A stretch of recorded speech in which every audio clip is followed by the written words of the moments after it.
Merry Christmas Carol by Melinda Curtis. Chapter 1. Yay! Carol is home! Carol is home! Carol DeMerritt might have blushed if anyone had been out on the streets of Christmas Town to witness her mother and aunt doing a touchdown dance on their front porch, waving handfuls of tinsel like cheerleading pom-poms. Lacking an audience, Carol stopped humming the chorus from I'll Be Home for Christmas and got out of her car to appreciate the show. Carol's home! Carol is home! The middle-aged welcoming committee wore matching elf outfits, fuzzy pink slipper socks, gray sweats, baggy red sweatshirts with sparkly Christmas trees, and shoulder-length, frizzy gray-brown hair that needed both a cut and a color. Instantly, Carol knew what she was getting them for Christmas: gift certificates to the local hair salon, Carol's and Curls. The women who'd raised her didn't pamper themselves enough. Carol's home! Carol's home! They were attempting chorus line kicks. The Rockettes would be appalled at their lack of rhythm. Carol was comforted by their cheesy display. She'd driven all the way from South Philadelphia, feeling as if her toes would never thaw and she'd never smile again. But now she felt as warm as spring and couldn't stop a smile from blooming on her face. Carol's home! Carol's home! Mom and Aunt Sue rolled the tinsel round and round their hands, building up to a big finish. Carol's home! Tinsel flew everywhere. Laughter filled the late afternoon air. And it was just like old times. Mom and Aunt Sue beating the doldrums from Carol with a big whack of the silly stick. With the gloomies beaten back, Carol carried her suitcase up the snowy walk, past a traditional manger scene to her right and an inflatable reindeer holding a Christmas stocking to her left. The lights framing the porch glowed and the tree inside was jam-packed with ornaments, frosted with tinsel, and twinkling with lights. Carol was home. More inflatables and displays had invaded yards up and down the block, many dusted with snow. Trees glowed in windows. The sun was setting early, the way it always did this far north. Lights began to flicker on outside, white icicles, primary-colored big bulbs, Mrs. Harrington's pink racing lights, which matched her pink Barbie Jeep with Santa at the wheel. Carol was home. The 30-degree temperature didn't seem so cold. Her toes, her nose, her heart, everything warmed up. Why had she waited until the Wednesday before Christmas to come home? Aunt Sue opened the door. Mom herded Carol inside. Aunt Sue slid an arm around Carol's waist, resting her head against Carol's shoulder before returning to her domain, the kitchen. Mom wrapped Carol in a fierce bear hug, smelling of coffee and fabric softener. There was Christmas music and the smell of cinnamon cookies fresh out of the oven. Carol was home. Her shoulders relaxed. Her neck felt less stiff. Her heart, well, her heart might take longer to heal. The cheery bungalow was crowded with boxes filled to the top with bags of food and wrapped gifts for Bookie's annual Christmas food drive. With so many boxes, Carol couldn't see if there were any presents under the tree or stockings hung from the fireplace mantel. How many times had her holiday taken a back seat to whatever cause her mother was championing? The joy Carol felt at her homecoming cracked. Cold seeped back into her toes, even as she told herself it didn't matter. It looks like you finished your Bookie's contribution. Without her, she'd wanted to help. Helping was what DeMerritts did. Volunteering at school. Sitting vigil with families at hospitals. Charity food and toy drives. Clean-up days along the highway. You name it and the DeMerritt women helped. And Carol had loved it. At least, until she'd reached high school and her endless volunteering got her classified as a freak. She'd wanted to stop then and there. Try out for cheerleading. Run for student council. Join the track team. Anything that would help her fit in. Anything hadn't quite worked. She'd sprained her ankle attempting a triple jump. She'd lost in the primaries.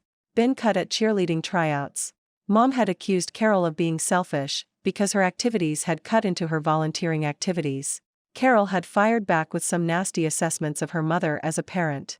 None of their arguments mattered, because Carol stopped trying to do anything extracurricular. She'd returned to being the good volunteer soldier and in typical teenage fashion had thought her life was over. She'd hunkered down and hid through most of the high school experiences other students reveled in. But when she'd left home for college, dragging her feet, if truth be told, she'd discovered dozens of people just like her, people who wanted to make the world a better place, people who put others first 24/7. Freak? Nah. Carol was normal. What a relief that had been. She'd been energized. She'd double majored in college, qualifying to teach elementary classes and upper grade math, because she'd set her sights on teaching in a third world country overseas. And she would have, too, if Mom hadn't been diagnosed with an aggressive form of breast cancer as Carol was finishing her student teaching. Instead of spreading the DeMerritt love overseas, Carol had returned to Christmas Town to teach elementary school. And she'd come to see Christmas Town in a different light. Or maybe the town saw Carol differently. Not the odd girl out. Not the shy girl overlooked in the corner. For the first time, Carol felt the town embraced her passion for giving. But her relationship with her mother had never fully recovered from her high school rebellion. Thankfully, Mom wouldn't let anything like the big C stop her. And when she'd finished treatment, despite the newfound allure of her hometown, Carol got restless. There were more deserving people outside the city limits. And so, Carol had left for the challenges of teaching middle school math a day's drive away in South Philadelphia, where children passed through metal detectors at the school steps, policemen were on staff, and teachers had panic buttons. She enjoyed giving kids a love for equations and logic, which could be more reliable than their home life. She created a club for Mathletes and believed she was making a difference. And then disaster struck last weekend. We've been hard at work for bookies. Mom picked up a box and set it on top of another. She'd given Carol her wavy brown hair, soft gray eyes, and 2 straight nose, along with a strong sense of community. There were so many families in need this year, we decided to fill a lot of boxes ourselves before the bookies meet tomorrow. The bookies were the local book club. Carol kept up with their selections in their newsletter. This month they were reading Christmas at the Comfort Food Cafe, which sounded like something Carol should be reading. She'd been eating comfort food ever since she'd heard the news about her students. Carol shrugged out of her heavy coat and began humming the chorus of Hard Candy Christmas under her breath. I'll be fine and dandy? Hot chocolate? Aunt Sue called from the kitchen where she was hand-washing dishes. She was the spitting image of her twin, except shorter. You'll need a pick-me-up before we head over to the town square. We're putting up the stage for the Christmas pageant tonight. Ah, the reason Carol hadn't driven north until today jogged back into her memory. She'd been hoping the stage would have been put up by now, because that meant she'd avoid seeing Mike Hopkins. Mike was everything that was good and bad about Christmas Town. His family owned the local lumber yard on the outskirts of town and chipped in during emergencies and holidays. Mike was everything Carol hadn't been in high school: class president, a college-recruited athlete, the most popular boy in school, at least in her estimation. Plus he'd had a brain. He could have been a mathlete. He could have moved on from cliquish crowds and changed the world. Instead, he was Carol? Aunt Sue held a dripping mixing bowl. Did you hear me? About hot chocolate? I'm fine. Carol pushed pause on sad Christmas tunes and feel sorry for the class nerd Christmas Town recollections. I had coffee an hour ago. Her mother brushed Carol's brown hair off her shoulders. You need a Christmas Town holiday and a happy birthday. Which happened to be Christmas Day. I'm looking forward to the festivities, Carol allowed. From Thanksgiving to Christmas Eve, Christmas Town did the holiday right, and drew locals and tourists eager to immerse themselves in the season. There were traditional and over-the-top decorations on businesses and the renowned Christmas Tree Lane, Victorian carolers, street performances, and everything you could think of to make the season happy and bright: gift shops, specialty eats, and specialty treats. Beginning on Thanksgiving, Santa arrived on the town square at 3 p.m. in a horse-drawn sleigh. He handed out candy canes, listened to wish lists, and posed for pictures. Everything culminated on Christmas Eve with an annual pageant and the rush of young lovers to share a kiss beneath the town square gazebo. Local myth had it that a gazebo kiss foretold a wedding before the end of the new year. Beyond singing in the annual pageant in elementary school, a mandatory rite of passage, Carol had never been on the stage other than to construct it. Nor had she ever been kissed under the gazebo. Idyllic childhoods and happily ever afters weren't part of the DeMerritt DNA. That, at least, was something she shared with her disadvantaged students. Carol resumed humming. I'm barely getting through tomorrow. Mom was studying Carol like a nurse looking for battle wounds on a stretchered warrior. Some people were good at conversation. Carol was good at smiling. She smiled at Mom, ignoring heavy hearts and cold toes. I just need to change and then I'll be ready to go. That's my girl. Mom hugged her, more tenderly than before. Get your long johns on and let's get going. You can tell me what's bothering you on the way over. Carol widened her eyes and her smile, channeling 7th grade innocence, which was probably the last time she'd put one over on her mother. Nothing's bothering me. Liar, liar, pants on fire. Mom sked and grabbed Carol's suitcase. You'll feel better after you help someone. The family motto. It should have been etched in the mantle and printed up on the DeMerritt's holiday greeting cards. It had gotten Aunt Sue through a nasty divorce 20 years ago and Mom through chemo 6 years ago. You'll feel better after you help someone. Those words had to be able to get Carol through a crisis of confidence. Didn't they? I think we told you we finally turned your bedroom into an office. Mom hurried down the hall. Her gray sweats hung straight off her hips, as if she'd lost weight. We debated forever between a daybed and a sofa sleeper. Guess who won? Aunt Sue cackled from the kitchen. She'd ran cross-country in high school and college. She didn't like to lose, not even to the kids she played Uno and checkers with at the community center.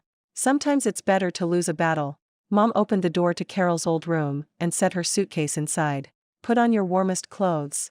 It's going to get nippy after the sun goes down. She locked Carol up in a hug and held on tight, swaying from side to side as she whispered, "I'm so happy my Merry Christmas Carol is home." That nickname, Mom's weight loss and emotion-choked whisper, looped like a noose around Carol's throat. "Are you okay?" Carol whispered back hoarsely. Her question unlocked the hug. Mom retreated, sing-song ing over her shoulder, "I can't complain." Liar liar pants on fire. Fear prickled Carol's skin beneath her thick white cable knit sweater. Had the cancer come back? Or was Mom trying another radical, good-for-you diet? Her mother disappeared into the master bedroom, shutting the door with a decisive click. That was no diet-caused retreat. Carol's toes stung as if frostbit. She turned in the doorway of the room she'd grown up in, not recognizing it. Gone was the quilt she'd made from Christmas t-shirts, the quilt she was supposed to have donated but couldn't let go of. The walls no longer had community service ribbons pinned above the window. Her bulletin board with its pinned thank you notes. Gone. All gone. Something deep inside Carol panged. She hadn't realized until now that she'd needed some of that childhood innocence, some of that community appreciation, some of those past successes. Well, the quilt hadn't been the success Mom and Aunt Sue had wanted. But since it was gone, it would be nice to think it was keeping some kid warm and helping them dream of a special holiday. Carol sat on the sage-green sofa sleeper. It was as hard as the playground pavement in South Philly. A worn red felt stocking was draped across one arm. It was too old to have gone into one of the donation boxes, too unfamiliar to have belonged to the DeMerritt family. She picked it up and something inside jingled. Carol reached in, expecting to find an old forgotten toy or moldy chocolate balls. Instead, her fingers found crisp paper, a square of red and white striped stationery and written in bold green felt pen, "Choose people who choose you." Carol crumpled the paper and threw it toward the trash can. It bounced off the rim and settled on the floor, as defeated as Carol felt. Chosen?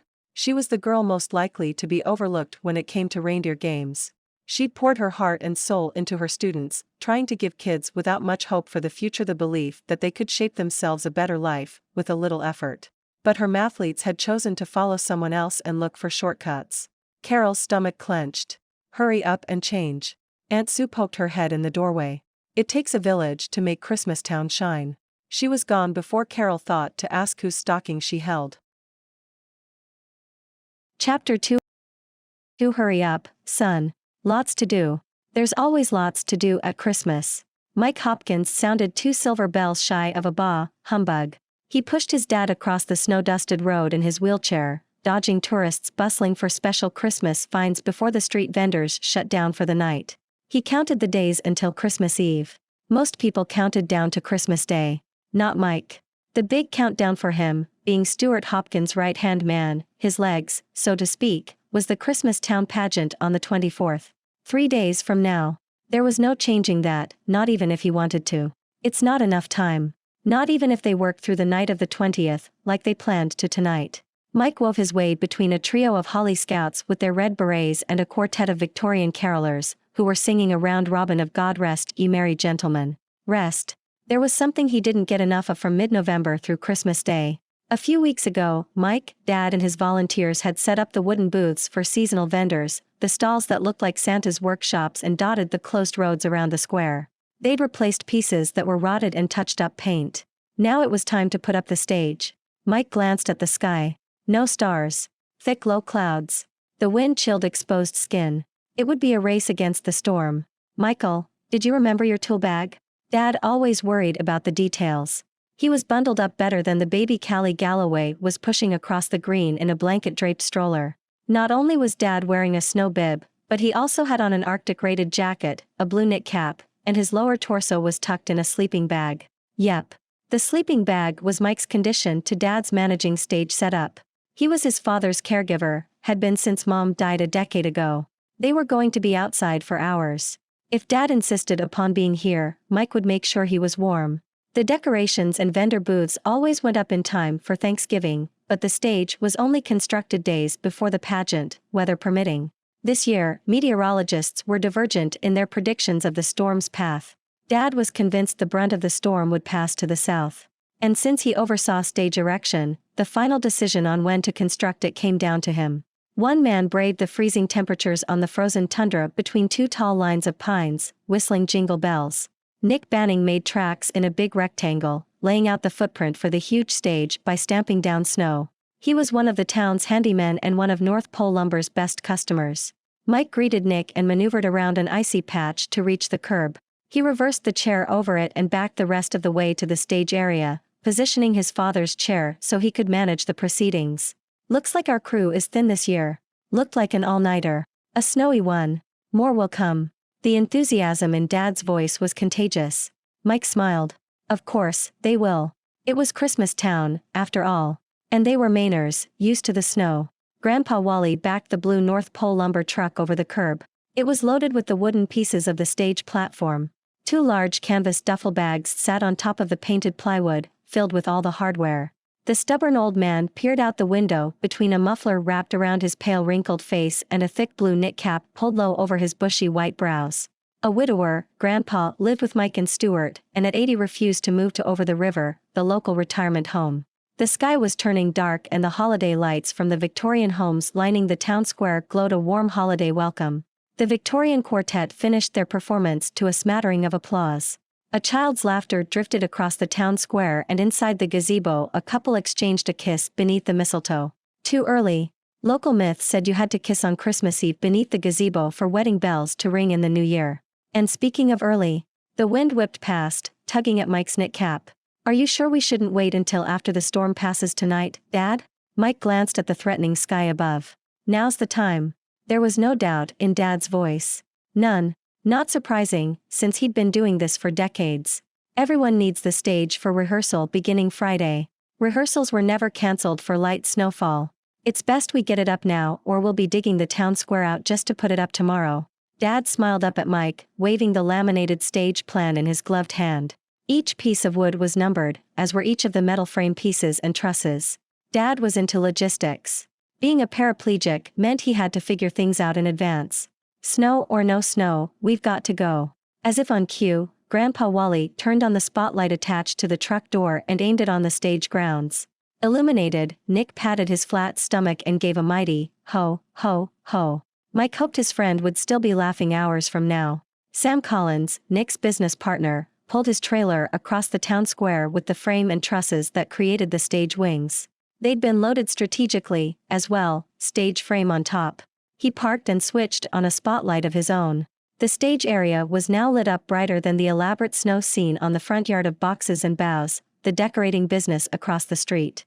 A white SUV trundled over the curb and parked next to Grandpa Wally. "Hey, Lynn." Dad called out a greeting and then tilted his face up toward Mike's, grinning like an adolescent. "Here come the DeMerritts. I told you we'd be getting reinforcements." Stuart counted the twins among his favorite and most reliable troops. He looked forward to seeing them. As for Mike, they were a constant reminder of the night his whole life changed. And not for the better.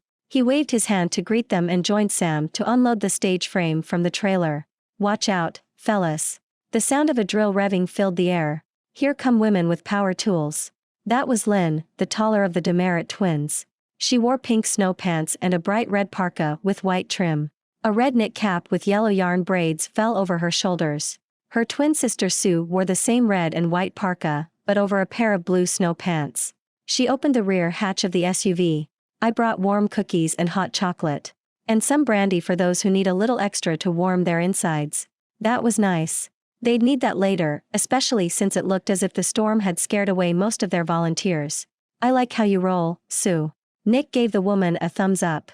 "Gina wanted to bring us hot chocolate, but I didn't want her coming out in the dark and she wouldn't have brought brandy. But her cookies would have been better." Sue sounded like that admission was hard-won. She baked a lot of treats. It was her volunteer calling card. But Gina ran the Teapot, a coffee shop and bakery, on the square and made the best scones Mike had ever tasted. "Lynn's going to outwork me," Sam admitted, opening the trailer's tailgate. "Happens every year. And she'll challenge us to a section building competition." Mike tightened the strap on his gloves. And beat us. Sam's smile indicated he didn't seem to mind. Neither did Mike. A challenge would be just what they needed to get the work done quickly. He'd return to inspect everything in the morning. Mike grabbed the end of a stage frame crossbar and heaved. "Hey, Carol." Dad hailed a third woman exiting the white SUV. "When did you get back in town?" Mike nearly dropped the frame. His back stiffened and his stomach knotted. He'd gone to school with Carol, although they hadn't hung out in the same crowd. She'd spent her high school years volunteering. He was pretty sure she'd never gone to a football game. He'd been the quarterback. She didn't show up at late-night parties in the woods where high schoolers somehow found cheap beer. He'd been a regular. And she hadn't gone to prom. He'd taken Whitney Carlisle, who was married to his cousin now. And if that wasn't weird, he didn't know what was. "I pulled in less than an hour ago." Carol wore a brown jacket 2 shades lighter than her hair, a cream cable knit cap and matching scarf, ends tucked in. Her cheeks were rosy. Her eyes, they seemed tinged with sadness. But whatever had gotten her down didn't stop her from exuding the characteristic DeMerritt warmth. She hugged Stuart, resting a gloved hand on his shoulder as she surveyed the green without looking at Mike directly. "I was immediately pressed into service. I'd expect no less from your mother and aunt." Mike's dad chuckled, patting her hand and staring at Sue with something akin to adoration. When had that happened? His father didn't give Mike a chance to ponder love's second chances. "Now, you all know the drill. Place the parts on the ground in the order we're going to install them. Stage frame first." The truck and trailer were unloaded in no time. Grandpa Wally was sent home to keep warm with a minimum of complaints. And then the real work began, along with a light snowfall. Dad put them into teams, Nick with Sue, Sam with Lynn, Mike with Carol. He was old school, pairing a man with a woman. 2 teams would screw the frame together, while the third team, Mike and Carol, would carry them sections, at least until more volunteers showed up, hopefully after the church group let out down the block. Mike and Carol worked in silence. They had an unspoken agreement. They didn't talk. Not ever. At least, not since the night his father had been paralyzed and his mother had died. Or that other night. Mike hadn't cared or wondered much about Carol in school. And then his parents had been in a head-on collision on the 2-lane a few weeks before his high school graduation. Mom had died instantly. Dad had nearly followed her to heaven. During the long hours Dad had been in surgery, before Mike's brother Greg could make it home from college, the DeMerritts, including Carol, had arrived and held vigil with Uncle Jerry, Aunt Dee and Mike at the hospital. They brought food, coffee, and playing cards. They talked about nothing and everything. The weather. The number of holiday tourists compared to the year before. The rising price of lumber. Years later, Mike would be grateful they'd filled his head with nonsense. But in the moment, he'd resented their presence. He was a team captain in every sport he played. He wore his letterman's jacket with pride. He was a guy's guy. Tears were not for public consumption. But, oh, how he wanted to cry. His mother had just died, and before they took Dad into surgery, the doctor had told Uncle Jerry that his chances weren't good. Mike had wanted to curl up in a ball and shout and scream and shed some tears. Instead, Mike had shrugged Uncle Jerry's arm off his shoulder. He'd snapped his hand free of Aunt Dee's clasp. He'd kept his distance from the DeMerritt twins and Carol. Compassion was an emotional crutch, one that threatened to break the bindings holding him together. And then hours later, the doctor had come into the waiting room in his green scrubs, looking as spent as Mike had felt. "I'm hopeful," he'd said. Mike had collapsed into a chair next to Carol. Without a word, without a glance, she'd taken his left hand. "But he'll never walk again," the doctor said. Mike hadn't known if that was a blessing or a curse. Carol had squeezed Mike's hand, just once, a tiny tremor of shared grief. That tremor, small as it had been, tore through the bindings inside Mike. He lost control of his emotions, his anger, his grief. Those messy emotions? They all came spilling out. In tears. In legs that wouldn't lift him. In shouts. In the complete and utter disregard for polite or politically correct terms or the feelings of others. He'd told the DeMerritts to leave. And by the DeMerritts, he really meant Carol. The last thing he wanted was for a girl from school to witness his meltdown. "Mike," Uncle Jerry had said, stepping forward. Mike waved him off. "Mike," Aunt Dee had said, reaching for him. Mike waved her off. "Mike." A voice as soft as an angel's. For a moment, he'd thought it was his mother's voice. Mike held his breath. Carol stood, still holding his left hand. In the tidal wave of grief, he'd clung to her. "You'll fight your way through this." Carol's voice. It consoled. It soothed. It twined its way around his heart. "You'll fight the same way you fight your way to victory on the football field." She released him and walked away without looking back. He'd felt her warm touch for hours afterward. It both comforted and made him feel ashamed.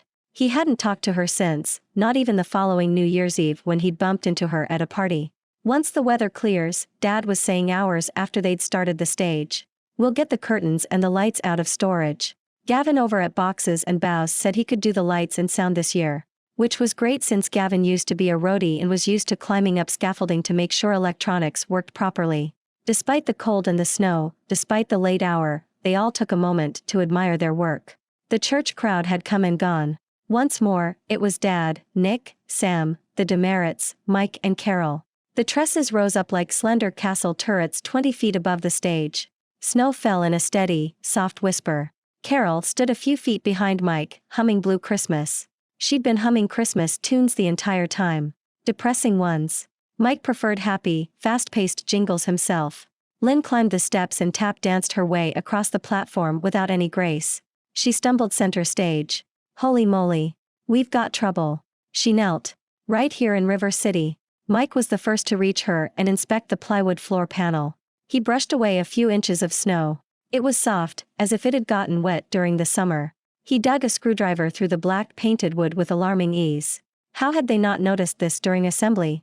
Because it was too dark, too cold, too snowy. What is it? Dad asked in a voice that couldn't contain a mid-sentence shiver. He'd been out too long. Would rot. We'll need to replace it.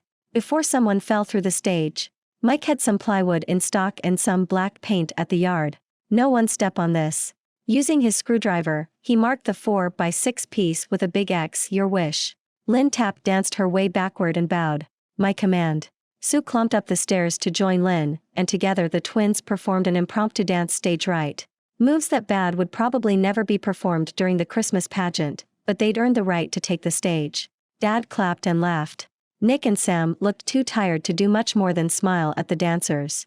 Mike was happy that someone still had the warmth and energy to move. He turned his back on the DeMerritts and, in a moment of weakness, his glance connected with Carol's. She was smiling indulgently, as if Lynn and Sue were her children, not her mom and aunt. And she continued to smile indulgently at Mike, as if she thought he needed a kind word, a wholesome prayer, or a hug of encouragement. For a moment, all he saw were her soft gray eyes. There was no trace of resentment.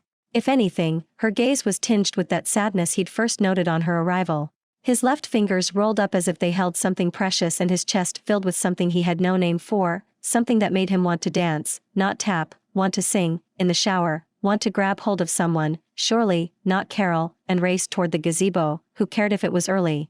What's happening here? Mike yanked his gaze away. He didn't need softness. He needed continued strength. He was the sole caretaker of a paraplegic and an 80-year-old grandfather. Together, the Hopkins men ran North Pole Lumber. Well, mostly Mike ran the lumber yard. Dad and Grandpa Wally manned the front desk. It started to snow harder. Big fat flakes that contradicted predictions of the eye of the storm passing Christmas town by. Let's load up the tools and get out of here. Mike's gaze drifted to Carol once more. She was scooping up her mother's drill, not looking at him. His breath remained steady. His chest absent of longing. Best get some rest, Dad said, sounding defeated for once. We'll be shoveling tomorrow. Chapter 3. Tossing the old Christmas stocking on the floor, Carol pulled out the sofa sleeper after midnight and fell forward on top of the mattress. Her wet snow pants and jacket were hanging off a chair, drying. Her boots and gloves had been tossed on the tile in the front foyer. She hadn't taken her knit cap off. She didn't care. She was bone-tired from lifting, carrying, holding and freezing. Cold toes. She had a cold body. Not only had the temperatures been nearly unbearable, but so had been working with Mike. He'd been so cold to Carol, she'd wished she'd waited one more day to come. But then she'd seen how kind Mike was to his father, how inclusive Mike was when he could have glossed over Stuart's role as organizer and manager. She'd noted the lines of fatigue on Mike's face and thought about how much work it must take for Mike to care for his father without any help. His mother would have been proud of him. And when they'd finished construction, and Aunt Sue had taken the stage with Carol's mom, no amount of cold weather gear could hide how thin and pale Carol's mother was. Something was wrong. I know what your problem is. Mom came in her bedroom and opened the closet. Inside was the t-shirt quilt Carol had made as a teenager, along with folded sheets and a pillow. Carol wanted to wrap herself in the quilt and lose herself in the innocent joy of holidays past. Mom laid the linens on the bed and then sat on an arm of the sofa near Carol's legs. She'd taken a shower and her head was wrapped in a towel, making her bone structure more prominent. The hollows in her cheeks weren't as empty as the hollowness in Carol's heart. Mathlete betrayals were nothing compared to her mother's dying. It didn't matter that her mother wasn't the kind of woman to dote on her child. Carol loved her nonetheless. You haven't put time into self-care. Mom's voice was upbeat, cheerful even. It's time you settled down and had a family of your own. She wanted to avoid the truth? Carol turned her face so she could look her mother in the eye, letting her know there would be no lies between them about this. Settle down? Is this about your need for grandkids? One of those students of yours disappointed you. Mom was good at diagnosing what ailed Carol. They hadn't spoken about it, but she knew Carol well enough to guess. And now you're down in the dumps. If you had a family of your own, it would hurt, but not as much. Not as long. Not as deeply. Carol's body seemed to cave in on itself, instinctively trying to curl into the fetal position. Mom was setting up Carol's support group. It's hard to reconcile your advice when you and Aunt Sue both got married and divorced, and then took back your maiden names. Carol had only met her father a few awkward times. He'd remarried and lived on the West Coast. They didn't keep in touch beyond a Christmas card. But I had you, Mom said softly. Carol's tired brain registered defeat in her mother's gray eyes. The cold she'd been feeling in her limbs spread through her veins and to her heart. Enough dancing around the truth. This isn't about me finding someone to hold me when I have a bad day. It's about me finding someone to hold me when you're gone. Carol drew a shuddering breath. How long do you have? Mom jerked back, nearly falling off the arm of the sofa. I'm fine. But she choked on the words. Carol rolled into a sitting position and took her mother's hand. You're not.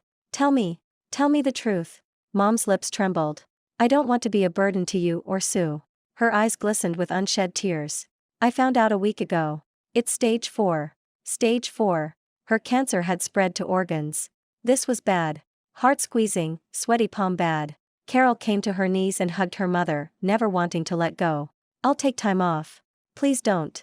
You'll make me feel as if this is the end this time. Mom's breathing was ragged. They both knew it was the end. There was no way Carol was going to go back to South Philly, not until she knew how long Mom had. Does Sue know? Mom's laugh was a frayed cord, threatening to snap. She knew before I did. Twins always do. She pushed Carol's knit cap off her head and ran her hand over her hair, all without easing out of the hug. I wanted to wait until after the holiday to tell you. After the holiday. After Carol's birthday on Christmas Day. Carol had attended too many bedside vigils. She was too familiar with death. She knew it was inevitable. It didn't make the pain of losing her mother someday soon any easier to bear. Grief pressed upon her temples and collapsed her gut into a tight ball. Mom stroked her hair and crooned, my sweet, sweet Merry Christmas Carol. I've always had Sue. But you, I worry about you being alone. Carol's world was crumbling like a sheet of used notebook paper, too weak and flimsy to put up a fight. Home didn't seem as comforting as it had a few hours ago. Michael. Mike was buried deep under the covers when his father's voice woke him. Michael. Something bumped against the wall outside Mike's bedroom.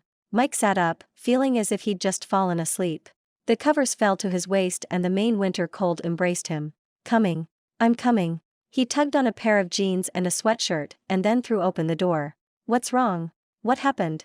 Dad sat in his wheelchair in his blue flannel pajamas with a heartsick look on his face. 3 feet of snow. That's what happened. Someone needs to check on the stage. Mike ran a hand over his face, glancing at the clock on his nightstand. It's 4 in the morning. They'd gotten home after midnight. Dad ignored him, wheeling toward the kitchen. It'll need shoveling or the main floor will collapse. In which case, we'll need to mobilize the troops to rebuild during the snowstorm. He spun around in the kitchen, more awake and nimble than Mike was, stumbling behind him. I made the decision to put the stage up yesterday. This is on me. Which really meant it was on Mike, who sighed. The linoleum was cold beneath his bare feet. 3 feet of snow would be colder in the darkness. And he had a full slate of things to do later today. He had a meeting at 10 with J.B. Montgomery about a contract to provide him with all the wood for a new housing development he was building this spring. The order would mean Mike could buy a new truck for the yard and maybe a new roof for the house. Hans Sigmund had ordered lumber to convert his garage into a man cave and requested it be delivered to his barn this afternoon. Patrick Harrison's house siding had collapsed under the last storm. His new siding was supposed to be delivered by the manufacturer today and Mike needed to make room for it in the warehouse. He had the time to get out to the stage and shovel before anything bad happened, time to return, clean up, open the yard and look presentable for JB. All right. Make me a thermos of coffee. I'll go. You'll call me when you get there? Dad followed Mike to the door a few minutes later, wheeling through the living room, which had a small Christmas tree on a coffee table out of Dad's way. You'll call and tell me what's what? Of course. Mike was out the door and slogging through the ramp to the driveway when the cold slapped him awake. Had Dad said there was 3 feet of snowfall? It looked more like 4. And it was still snowing. Mike moved quickly to the North Pole lumber truck, which had a plow attachment on the front, a costly investment, but one that paid off if they had to get anywhere quickly, like the emergency room. They were just far enough outside of town that quick access to medical care worried Mike. He drank coffee while he let the truck warm up, taking in the lights framing the lumber yard and the small warehouse, checking the latest weather report, 6 feet by daylight, 10 by nightfall, and trying to reassure himself that the stage would be fine. And then engine stopped sounding as if it was in overdrive, and it was onto town and the town square, plowing the empty, snow-covered streets as he went. Mike parked in front of the stage and turned the spotlight on it. The good news was, the stage hadn't collapsed. The bad news was, a lone figure wearing tan snow pants and a brown coat shoveled snow off the stage. Carol had beaten him here. The trail of her footsteps came from the other side of the green. Mike tucked his aversion away. She'd already cleared close to a third of the platform. He had to be happy about that. Mike called his father with an update. Carrying a square snow shovel, Mike plodded through the waist-high drifts, thinking about that soft spot in the middle of the stage. Carol paused to greet him, gray eyes still filled with that quiet sadness. Aunt Sue was worried the stage might collapse. Same as my dad. The no-talk truce had been broken. His fingers gripped the shovel handle tightly as he surveyed the rest of the stage and his own reaction to Carol. His back wasn't stiff. His stomach didn't ache. There was no awkwardness, only guilt for his decade-old lack of control. Twice. Go back to bed. She resumed her shoveling with a fervor that indicated she still felt awkward with him. I've got this. And she probably did, except Mike hadn't been raised to let a woman do physical work. When his mom was alive, she was just as capable of hefting a 2x4 for a customer as Dad was. Didn't mean Dad had let her. It'll go quicker if I help. After blazing a trail through the drift separating them, Mike was warmed up and ready to go. Stay away from the bad patch. She mumbled something that sounded like, it's hard to tell the good from the bad anymore. Was she referring to him? No. In a flash of insight, he knew she'd been hurt more recently. Possibly hoodwinked in the pursuit of one of her altruistic ventures. It made him angry, the kind of anger that simmered because it had no target. And yet, he had no right to be angry. So, he said nothing and began shoveling. Soon there was a rhythm to their labor. The scrape of a shovel. The echo of boots. The huff of breath. Carol's humming of slow mournful Christmas songs. A memory flitted past. Carol singing a silly holiday tune on the school playground. Boys gathering round and calling her names like Yuletide Carol, Christmas Carol, Carol of the Bells, Merry Christmas Carol. They weren't bad nicknames. But their teasing had made her cry. He'd made her cry. We're even. His stomach turned, as slow and heavy as the snow he was shoveling. That was wrong. Carol hadn't made him cry. It had been grief that had undone him.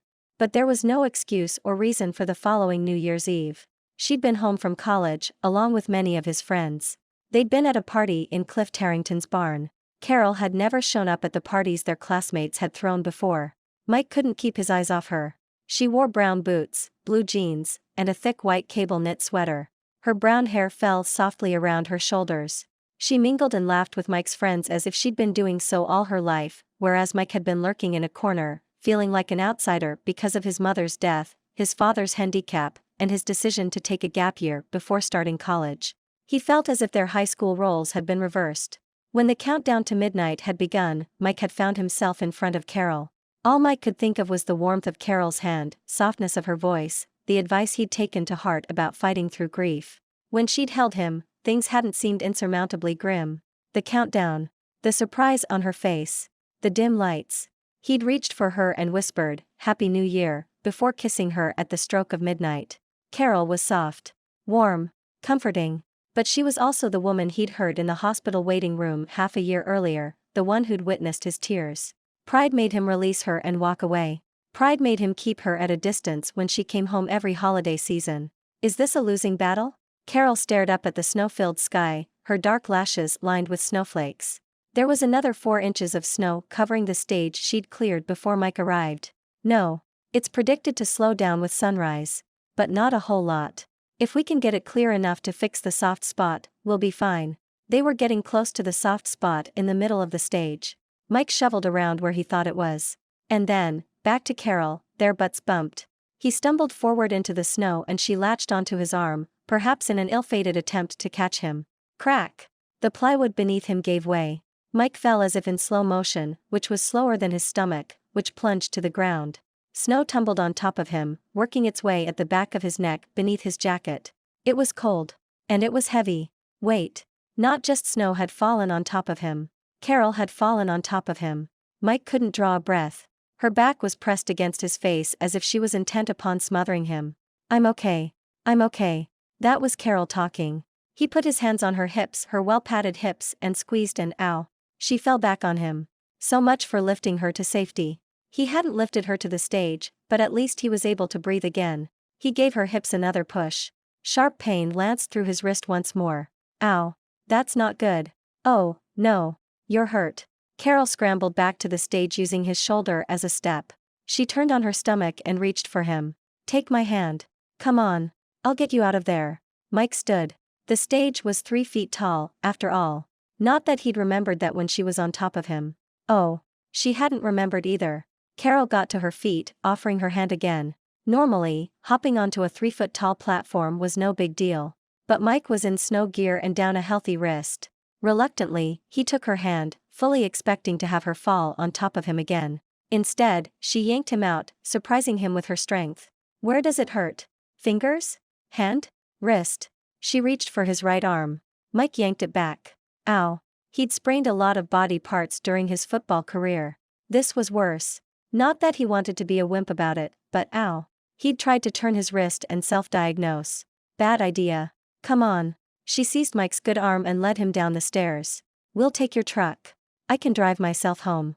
He'd shift with his left hand. We're not going home, Mike. Her voice wasn't angelic. It was as firm as his 5th-grade teacher's. We're going to the hospital. I don't need a hospital. It's just a sprain. A little ice. A little ibuprofen. And he'd be good as new.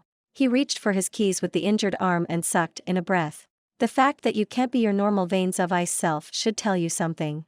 Without preamble, she dug into his jacket pocket for his keys. You need an X-ray. I'm driving.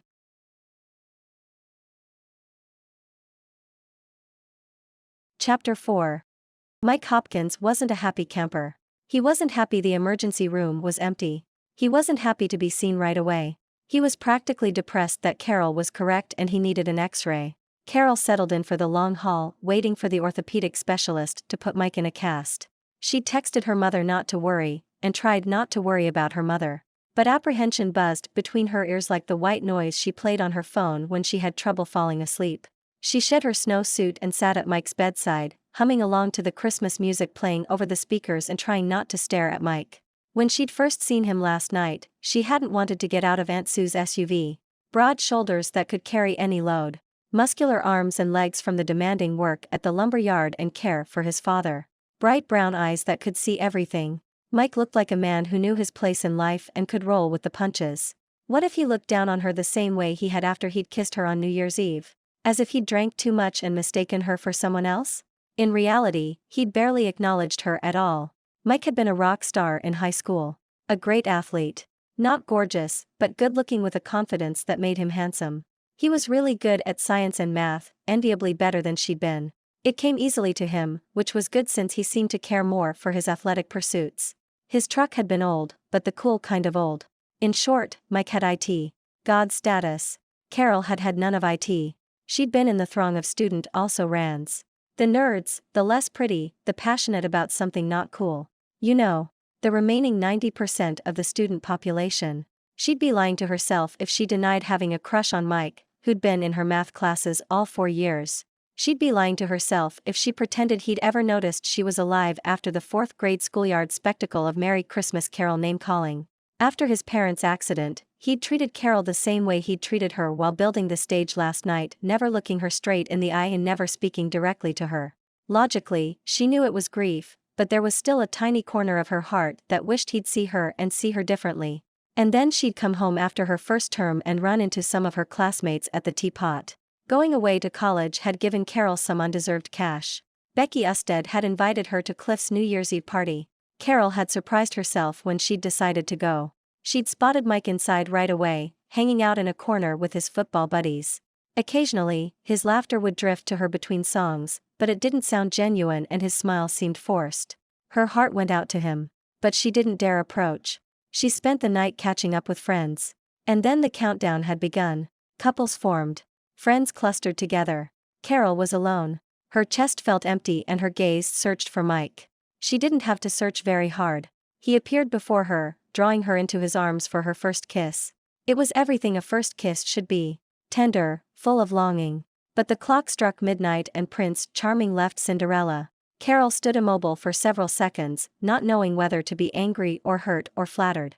Over the years, as she relived that moment, she'd felt each of those emotions in turn. And while they'd shoveled snow this morning, she'd wondered if Mike had ever realized Carol DeMerritt was the woman he'd kissed all those years ago. More likely, he'd been drunk and she'd been the first available woman he'd come across. Mike heaved another impatient sigh. He wasn't happy he'd been unable to shake his hospital chaperone. Namely, her. "Geez," Carol said, blurt-like, feeling more irrelevant and unwanted than ever. Worse, she was wondering about a kiss when she should have been somberly contemplating her mother's health. "You'd think you'd never broken a bone before." "I haven't." Mike's whiskered jaw worked and he stared at a poster of a snow globe with Christmas Town in the center hanging on the wall. It was standard tourist fare, nothing out of the ordinary, although this one was framed. His obviously faux interest was just one more indication that Mike was miserable. And looked the part. His dark brown hair stuck straight up on top and was crushed at the nape of his neck. Add to that his unshaven chin, the dark circles under his eyes, and the sullen look on his face, and Carol had the strongest urge to climb into bed with him, snuggle up, and reassure him everything would be all right, that his first broken bone would heal in no time. "Firsts are always hard," Carol said somewhat absently, still considering making a fool of herself. Mike turned a haughty stare her way, banishing thoughts of hospital bed snuggles. "I wouldn't be here if you'd stayed away from that soft spot." "And him." "I said I was sorry." It wasn't as if she'd bumped him toward the weak spot on the stage on purpose. "I can only apologize so many times." "I don't want your apology."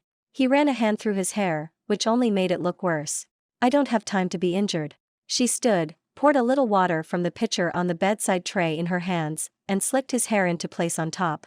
Mike froze, staring up at her with brown eyes the color of dark chocolate, gaping as if she'd overstepped. Which she had. A flush crept up her neck. She crossed her arms and tried to ignore it. She taught middle school in South Philly. She had to quit reacting to him as if she'd never left Christmastown High School. "Look, if I hadn't driven you here, I'd leave you alone to wallow. But I feel responsible for you." Mike was still staring at her, thinking heaven only knew what. "I could think of 100 things he's thinking, starting with that woman touched me and ending with how quickly can I get her away from me?" She poured water into a cup and thrust it toward him. "Drink this. Hydration is important to healing." He looked at her sideways and she assumed he was going to refuse, but instead, he took a drink. I'm not used to anyone babying me. Of all the. I'm not." You took my arm when we walked in as if I was about to collapse." He sounded horrified. Did that, Mom would caution her to use a soft voice, to be as tranquil as a polished river stone confronted by a raging river. Aunt Sue would coach her to dig deep for compassion and to hang on to patience. But neither one was facing Mr. Big Ego, cranky pants. "Did I bruise your male pride?" His eyebrows slanted together and he stared at his splinted arm on the pillow in his lap. She had. The entry was icy. "I didn't want you to slip and break anything else." Like the pride he didn't want to admit having. He rubbed a hand over his hair, destroying her handiwork. "Why do you always have to be so cheerful?" "I'm not." Frustration welled inside her chest. Him. Her students. Her dream of being a person who made a difference. "I'm not happy to be here. I'm not happy you're hurt."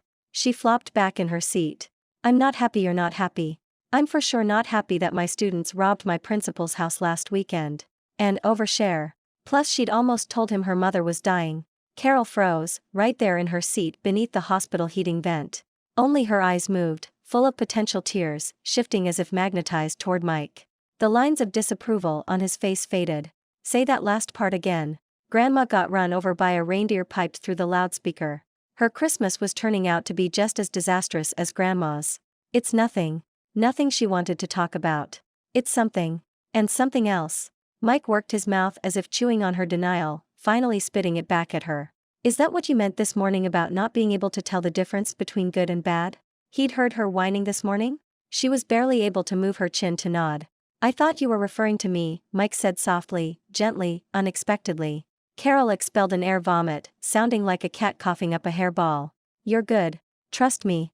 He chuckled, a sound as rich as butter brickle ice cream, her personal summer fave. The sound clung inside her chest long after he stopped laughing.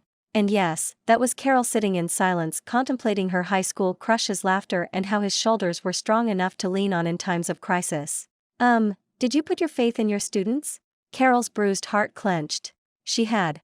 I trusted them not to be vandals. How old are these juvenile delinquents? He smiled when he said it, softening his words. They're babies, she cried, one octave below a wail. She gripped his bedrail with both hands. 8th graders. I've had them since they were in 6th, because they excelled at math. They come from the worst neighborhood in Philly. And I thought, it didn't matter what she'd thought, because she'd failed. And now her mom, Carol swallowed thickly. You thought you could save them. He laid a hand over hers. He understood how much her student's betrayal meant to her. It was there in his sympathetic smile. In his touch. In his eyes. For a moment, Carol forgot he was Mike Hopkins, high school god, and that she was Carol DeMerritt, also ran. For a moment, they were equals. Standing on the edge of the dance floor and celebrating the new year with a kiss. All because he understood. You can't save everyone, he said, as morose as an undertaker. You should stop trying. Anne. Carol was back to also ran status. He stared at the snow globe hanging on the wall and that gazebo inside where they'd never kissed. Sometimes you have to backpedal to save yourself. Carol nearly fell out of her chair. That goes against everything I was raised to be. I know. Mike looked unhappy about that. But saving people is exhausting. You'll be an empty shell if you keep trying to change people who don't want to change. His words slammed into Carol's gut with a quick 1-2, look at you sucker punch. Carol felt dizzy.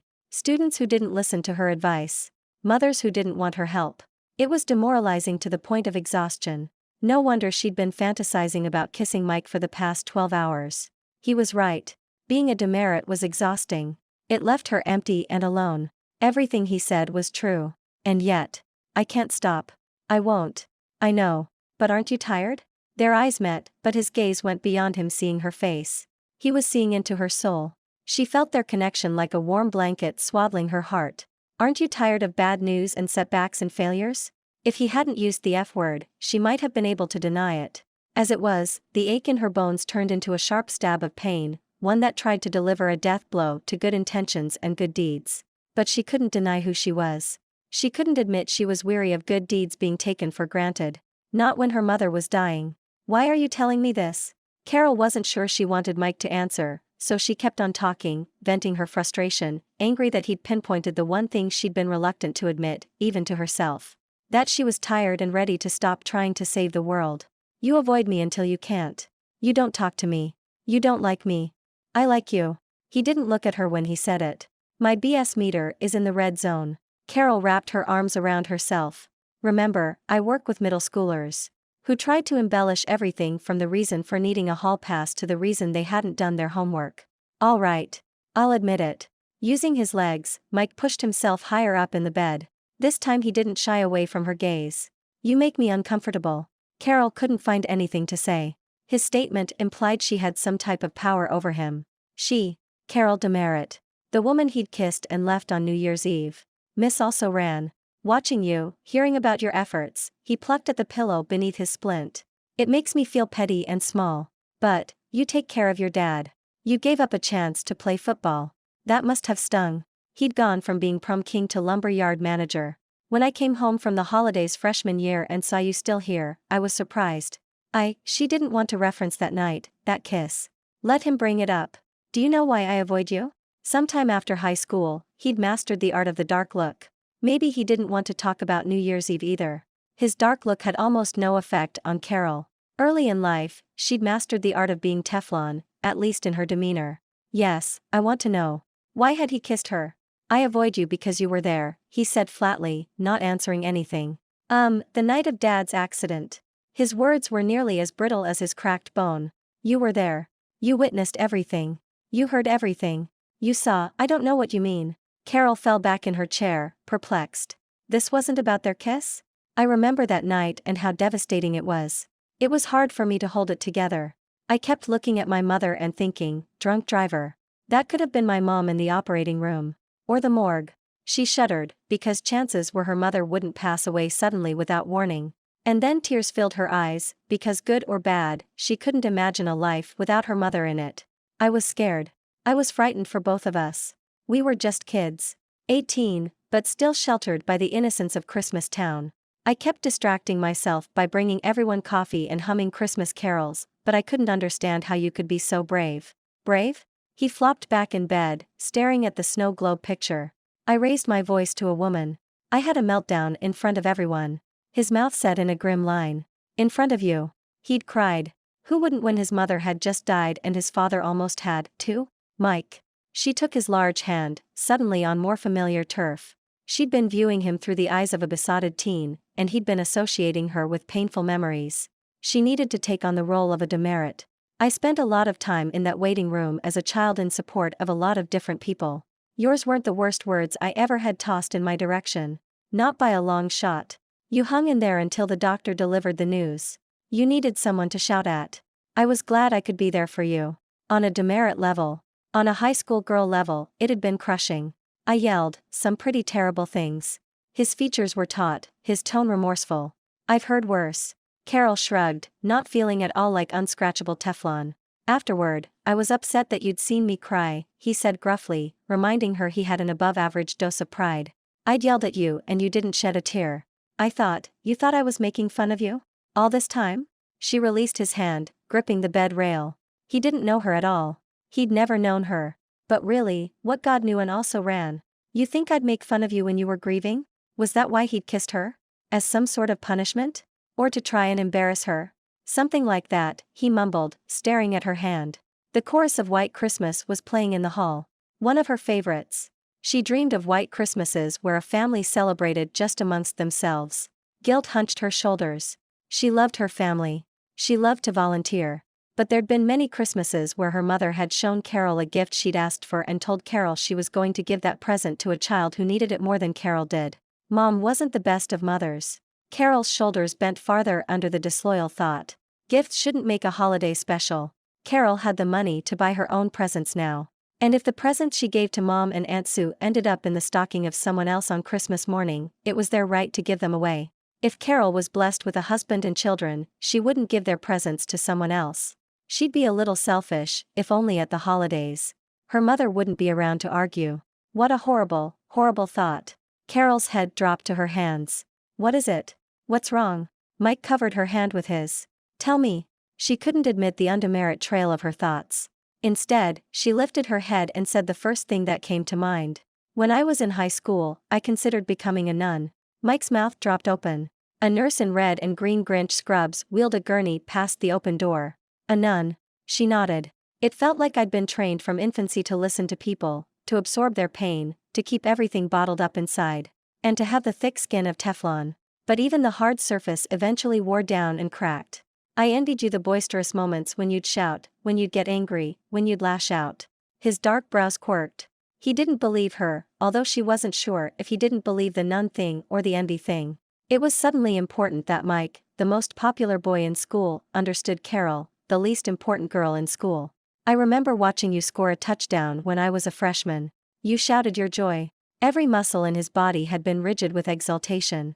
And then there was a time after a school rally that everyone was trying to get out of the parking lot and you were blocked in. You shouted at Donnie Hellman and honked your horn. How many times had Carol been stuck in traffic in Philly and honked, thinking Mike would approve? Mike rubbed a hand through his hair, spiking it up. That's enough. I'm starting to sound shallow. You were expressive, sensitive, open, impatient, alive. She was tired. Not just from lack of sleep, but tired from the burden of failing her students, and beaten down by her mother's news. It was as if life had been waiting for years for a moment of weakness to break through Teflon and make her wonder if she should pursue a different life. I wanted to be like you, sometimes. Now you're just trying to make me feel better. She wasn't. I'm curious. A hint of a smile played on his lips. Why didn't you become a nun? Her gaze dropped to his lips and then rebounded to the framed picture of the snow globe. Chapter 5. Why didn't you become a nun? While Mike waited for Carol's answer, he lay back in the hospital bed and closed his eyes, trying to remember if he'd been given pain pills, because he had to be imagining the things he and Carol were saying to each other. Her students had let her down? He wished he could read them the riot act. She hadn't been laughing at him? He'd never met anyone with such a giving heart. She'd been raised to comfort people in times of crisis?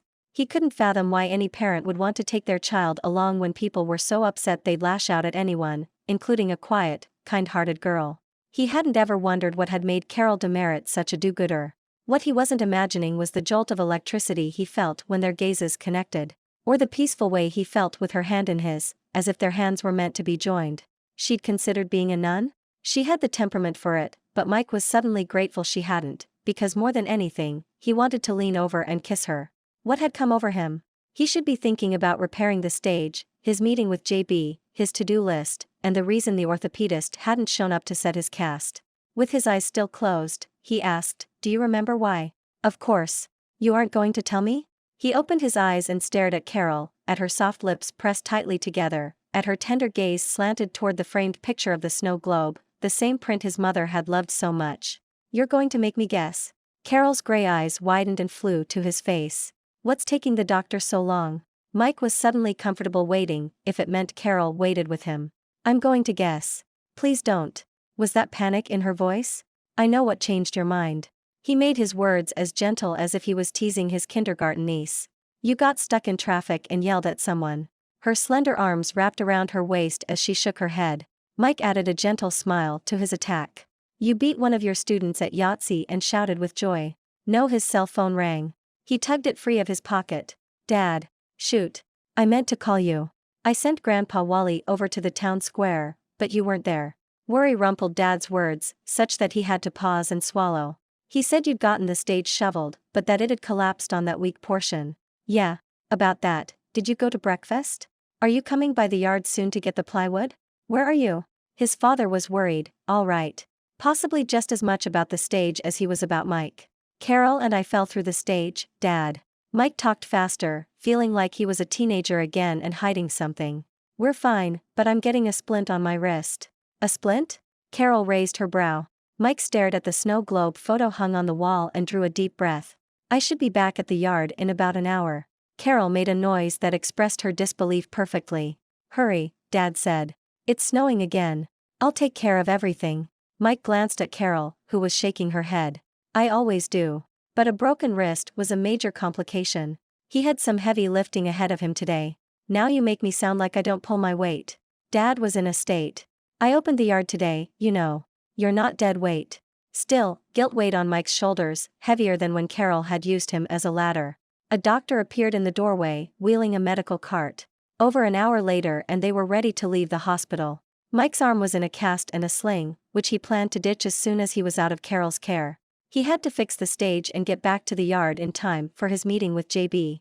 But Carol had her own pace. She helped Mike put his good arm in his jacket sleeve. She tucked the ends of the empty sleeve into his jacket pocket and zipped him in, treating him the way he did Dad. She smoothed the jacket over his shoulders, avoiding his gaze. Snug as a bug in a rug. Rolled-up rugs get put in corners. Useless, in other words. "I can't get through my workday like this. I'll help." She said it quietly, barely above a whisper, as if afraid he'd refuse her. Mike swallowed back a protest. His pride demanded he refuse her help, but he'd hurt Carol once before.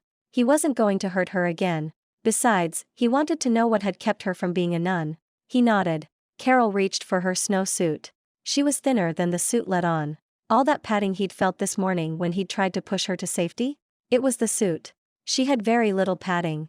In fact, she should probably eat a bit more or a bit more often. Carol led them out the door and past a now crowded waiting room. They walked out into the snow. All that snow, Mike hesitated. "What's wrong?" Carol gave him a quick once-over. "Do you need another pain pill?" No, the sun was up and the drifts were nearly as tall as Mike. "How are we going to fix the stage in that?" Not to mention, the storm was predicted to linger for days. So many townspeople depended upon strong holiday sales, all that snow was sure to deter tourists from coming. "You'll figure something out." Carol looped her hand through the crook of his left arm. She arched her brows when he resisted being led. "Don't argue. Safety first." She tugged him forward. They crossed the icy ambulance lane to the 2-foot drifts in the main parking lot. He'd never admit he liked the way she watched out for him. Carol unlocked the North Pole lumber truck, opened the door, and waved Mike in like an airplane marshal trying to park a plane at the gate. "I should drive," Mike said grimly, although from a bug in the rug perspective he had limited mobility. But he hadn't been fond of Mr. Toad's wild ride the one time he'd gone to the Magic Kingdom in Florida, and Carol's driving was herky-jerky, like Mr. Toad's. "I'm driving," Carol said firmly, and then she smiled.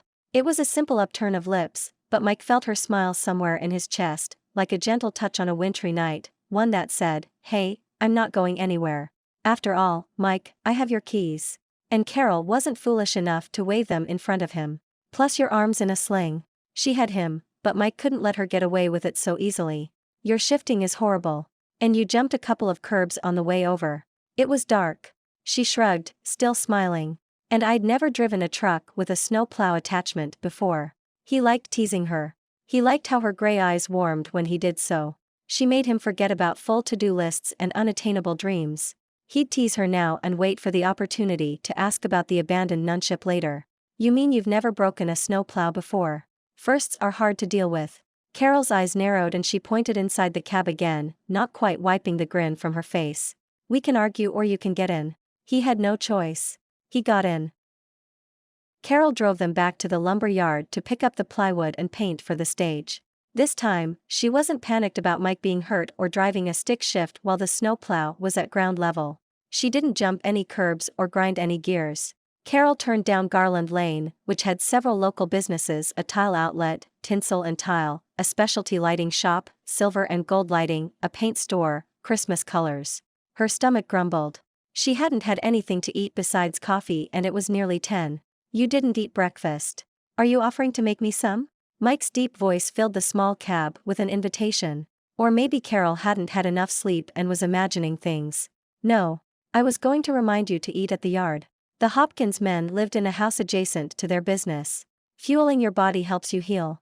I'm going to take you to lunch after I meet with J.B. Montgomery." The invitation was gone.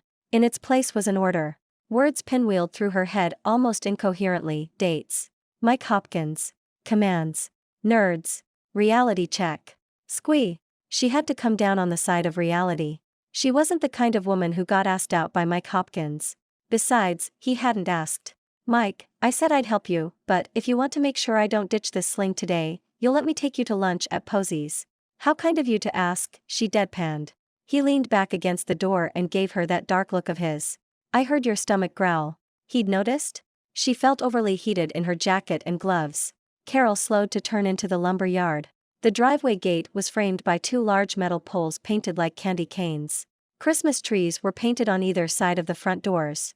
"I was going to get something to eat," Carol said slowly. "When?" "Sometime later." He directed her to park around the back. "If you're not going to accept my lunch offer, you can wait in the truck. I'll be out in about 30 minutes. Carol put the car in park and stared at Mike the way she'd looked at some of her more challenging students, down her nose and with raised brows. "You'd leave me out here to freeze?" "You could keep the motor running," he said, trying to look like an evil overlord. The effect was ruined by the upward quirk of his mouth. "Are you always this bossy?" "My dad would say yes." Mike opened the door and climbed down carefully. The wind hurried to fill the cab with frigid air. He turned to stare at her. Not with the overlord's superiority. Not with contempt. "My mom's been gone 10 years. Between taking care of my dad, grandfather, and the yard, I don't have time for pleasantries, or dating, for that matter." His words slowed. His voice dropped. "I've been winged and I've got obligations that require 2 good hands." She shivered. "Because of the wind chill. You stayed with me this morning when you didn't have to." His voice was no more than a whisper, as if what he had to say was for her ears only. "You offered to help today without knowing what needs to be done. That means a lot to me. I want to thank you by taking you to lunch." And then he grinned.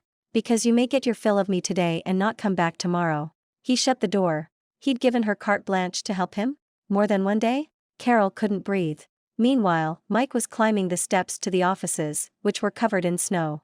He could fall at any time. And wonderful helper that she was, Carol was sitting in a parked running truck. She turned the engine off and hopped out, hurrying up the stairs after him. The main building was only about 60 by 60.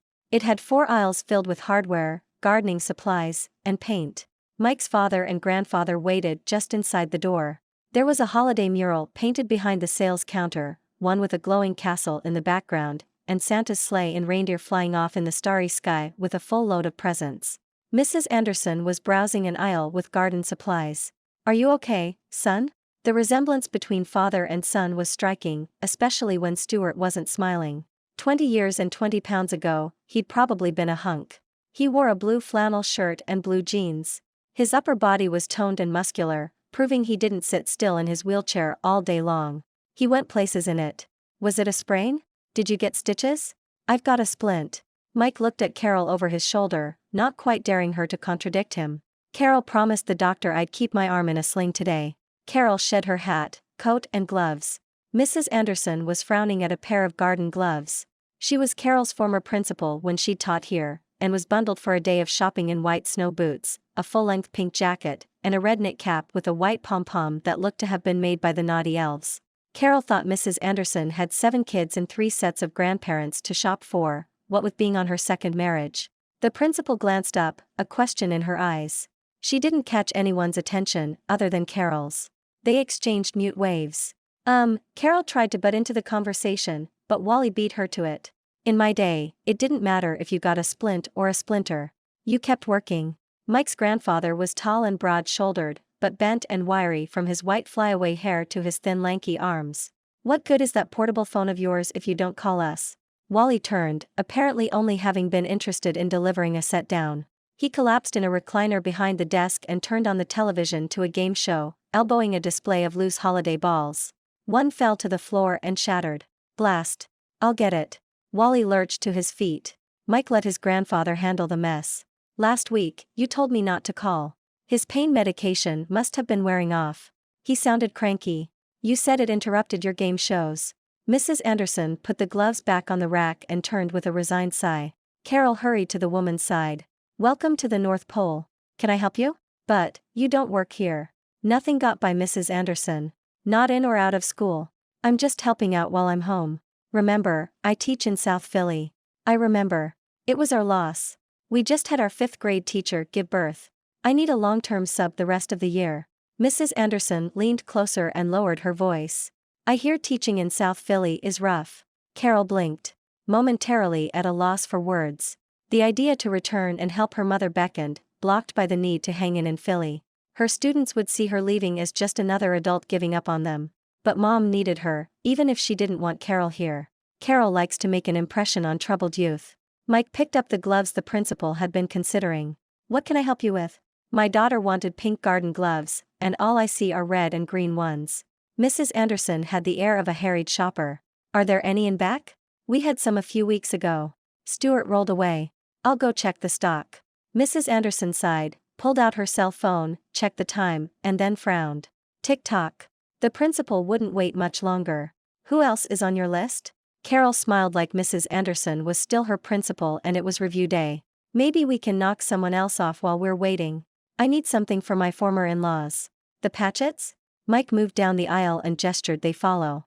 "I have a bird feeder kit back here. Harry could pound some nails and put it together, and Carlene could paint it." "Oh, they do enjoy birds and DIY projects." Mrs. Anderson put away her cell phone and followed Mike. "What a great idea." In no time, Mrs. Anderson had purchased pink gardening gloves and the bird feeder kit. On her way out, she turned to Carol. "I'm serious about hiring you back. Don't leave town without talking to me first." Carol didn't know what to say. Luckily, Mrs. Anderson didn't wait to hear her reaction. "Did we hire Carol?" Wally pouted, which only made his pale wrinkles deepen. "Nobody tells me anything." Mike touched Carol's arm. "Welcome to the North Pole. I've got one more meeting before lunch." He began walking toward the office behind the counter. "She gets lunch, too?" Wally settled deeper in his recliner. "The mail came already, Michael." Stuart spun around and wheeled his way to the sales counter, where a stack of mail sat. He handed Mike a thick pile of envelopes. "I sorted it for you." "Bills." He handed him a smaller stack. "Junk." And then a single envelope. "And a letter from a college." "I wasn't sure what that was."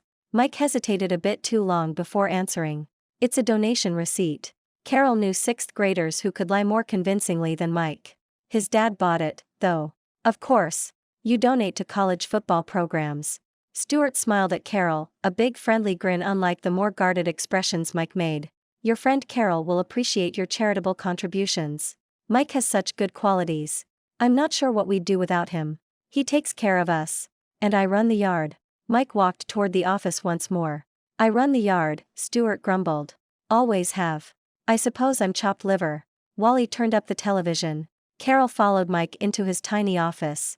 It barely had enough room for a desk. There were no Christmas decorations here, other than a copy of the print of the snow globe they'd stared at for hours in the ER. Mike's copy wasn't framed. Mike grabbed a clipboard hanging from the wall behind his desk, unclipped the manila folder and put the letter from the college inside. He secured it all back together and hung the clipboard from its nail. So, you donate to colleges. That's a nice way of giving back. Yep. Mike gave her a look that was most unwelcome. I'm really awesome. He stared at her, really stared at her. Not with a glower. Not with a frown. But with a puzzled look on his face. Funny, I don't remember you being so ornery? He shook his head, still considering. Pushy? Mike settled on, confident. Nice save. Carol's stomach growled again. She gestured to the snow globe print. That looks familiar. His gaze stuck on it. My mom bought that the week before she died. She had a snow globe collection, too. Oh, I'm sorry. Yeah. Mike looked at her once more.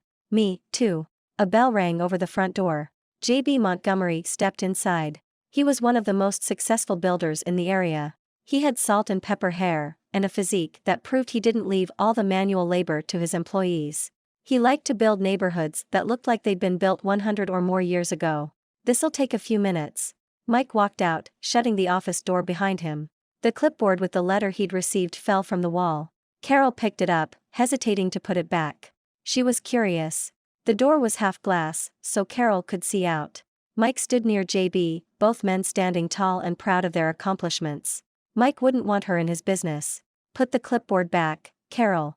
That inner voice, it had always been smart and wholesome, obeying the rules. Carol wasn't feeling smart or wholesome. Her students had taken advantage of her. That made her stupid. She sat in Mike's desk chair, stiffening her spine. A glance up revealed a clear view of the counter where Stuart was greeting JB. She kept the clipboard in her lap and slid the manila folder free. The folder contained a stack of letters and the envelope he'd received today. The return address was Drexel University in Philadelphia, specifically admissions. Admissions? But, he was 28. Put the clipboard back, Carol. She didn't. She rifled through the rest of the letters, all of which had been taken out of their envelopes. It was a thick stack. All acceptance letters from colleges and universities around the country, some as old as 10 years ago. If Mike had been accepted at college every year since high school, why hadn't he gone? Chapter 6. Mike. How the heck are you, man? JB gripped Mike's shoulder instead of his hand, which happened to be in a cast in a sling. I heard about the stage collapse. Mike rolled his shoulders back. Apparently, there's a leak in the storage unit none of us knew about. We'll get it fixed after lunch. Carol was in Mike's office sitting in his chair, watching them. Dad and Grandpa Wally were at the front counter, watching them. Mike didn't know why JB had requested a meeting, but he didn't want an audience. Mike grabbed his jacket and led JB outside, wrapping his coat around him like a cloak. The wind nipped at his face and ears. Have you made a decision on the contract? Instead of answering, JB asked a question of his own. How long are you going to be on injured reserve? Mike tried hard not to frown. I could have broken both arms and we'd still make good on that contract. The deal required them to deliver wood in late March or early April. How long? JB's eyes narrowed, as if he was calculating a difficult word problem. I'm in the sling for the holiday and then it's a few weeks in a cast. He avoided saying the exact duration of his recovery since JB seemed to find this discouraging. I find it discouraging. I need a reliable supply of lumber. JB's posture was as rigid as his tone. The key to keeping costs down during a build is to minimize work disruptions. My last lumber supplier screwed me over and I had to lay guys off for weeks to keep within my budget. He gestured to Mike's wrist. I worried you wouldn't be able to deliver the lumber with just you and your grandfather. And now, I was going to hire someone if we closed the deal, Mike reassured him with a half-truth. He planned to hire someone part-time. North Pole Lumber can handle the job, JB. And I'll be fine long before you break ground at spring thaw. I've been in business a long time. JB studied Mike for a moment. I've learned to trust my instincts. And my instinct is to hold off. I'm going to wait to make a decision until after the new year. Frustration pounded bent nails in Mike's gut. In my mind, Mike said, drawing on some of the bravado Carol seemed to associate with him. "We're shaking hands on the deal." JB headed for the stairs. "We'll talk after the holidays." Mike went back inside, silently cursing his broken bone. "Well?" Dad asked. "Still under consideration." The words hurt to say. Carol was sitting at his desk, her chin in her hands, staring at him as if she'd never seen him before. "You could do worse than Carol DeMerritt," Dad said, noting the direction of his gaze. "She's not staying past the holidays." Mike didn't deny the attraction. "She's not planning on staying," Dad said sagely. "There's a difference. Shouldn't you be getting that plywood out to the stage?" Grandpa Wally asked. "Yep." Mike recruited Carol to help carry the wood to the truck, loading it in on top of a tarp, which they used to cover it. She came back for the can of paint and roller. While she put that in the truck, Mike went into his office to get his tool bag. A small red felt Christmas stocking with white felt trim rested on top of his file cabinet. Who else but Carol could have left it? He picked the stocking up. It jingled softly and then clanked. Curious, Mike reached inside. There was a small square of paper with red and white stripes. On it, someone had written in green felt pen, "You'll find whatever you need away from home." He crumpled the piece of paper and threw it in the trash. Carol must have been snooping around in his college acceptance folder. She didn't realize he couldn't leave. Mike hurried outside. The sleeve of his jacket flapped in the biting wind. When he was buckled in the truck, Carol backed it out of the yard. "You've been accepted to college. I believe opening someone else's mail is a federal offense." He couldn't keep the anger out of his voice. She tried to make her students achieve better lives, and now she was trying with him. "Your admissions envelope fell out of the clipboard. I didn't have to open anything." She turned onto Garland Lane, grinding second gear. "You were accepted at MIT." Mike turned to stare out the window. "That was a long time ago. Why do you keep applying?" "I don't know." He didn't. It was stupid. Every spring, he ponied up admissions money and submitted for the winter term. "I do."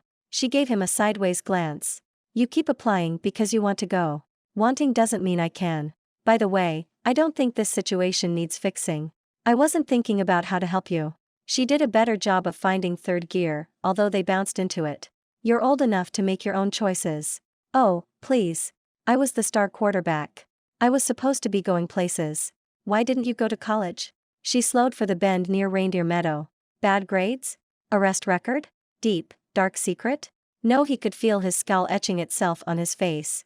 "My brother Greg was due to finish college the year after I graduated high school. He was supposed to come back and help at the yard because by then Dad might have had a better handle on how to live life in a wheelchair." "Why didn't Greg return?" "He fell in love with a girl in Boston." Mike shrugged. "She didn't want to leave the city. And then I decided college wasn't that important. And yet, you have an acceptance letter folder. It's stupid. A waste of money." He wished she'd let it go. She didn't. "What were you going to study?" "Here's the crazy part." He turned to look at her. "I wanted to be a rocket scientist. You know, working for NASA to build stuff they launch into space. You always did do well with math and science. I say go for it." She'd obviously lost her mind. "The 2 in my age is for 28, not 12. It's too late. People reinvent themselves at any age. 28 is better than 68. "Oh, come on. I'm not one of your starry-eyed students who dreams of a better life." Well, he wasn't one of her students. That much was true. Besides, NASA isn't making too many rockets anymore. It's all commercial. Meaning there are still jobs, just not government jobs. She slanted him a glance. "Your family will be fine on their own. You could hire somebody to help out and come back on weekends." He leaned toward her. "You really haven't changed. You're still the same Pollyanna you were in high school, believing anything can happen if people work together." She didn't say anything. "Cat got your tongue? You're not even humming." Mike couldn't seem to keep the snap out of his voice. "Are you thinking about Mrs. Anderson's offer?" She swallowed and said in a small voice, "I don't think I could leave my students." The hoodlums? They didn't deserve her. His glance drifted to her full lips.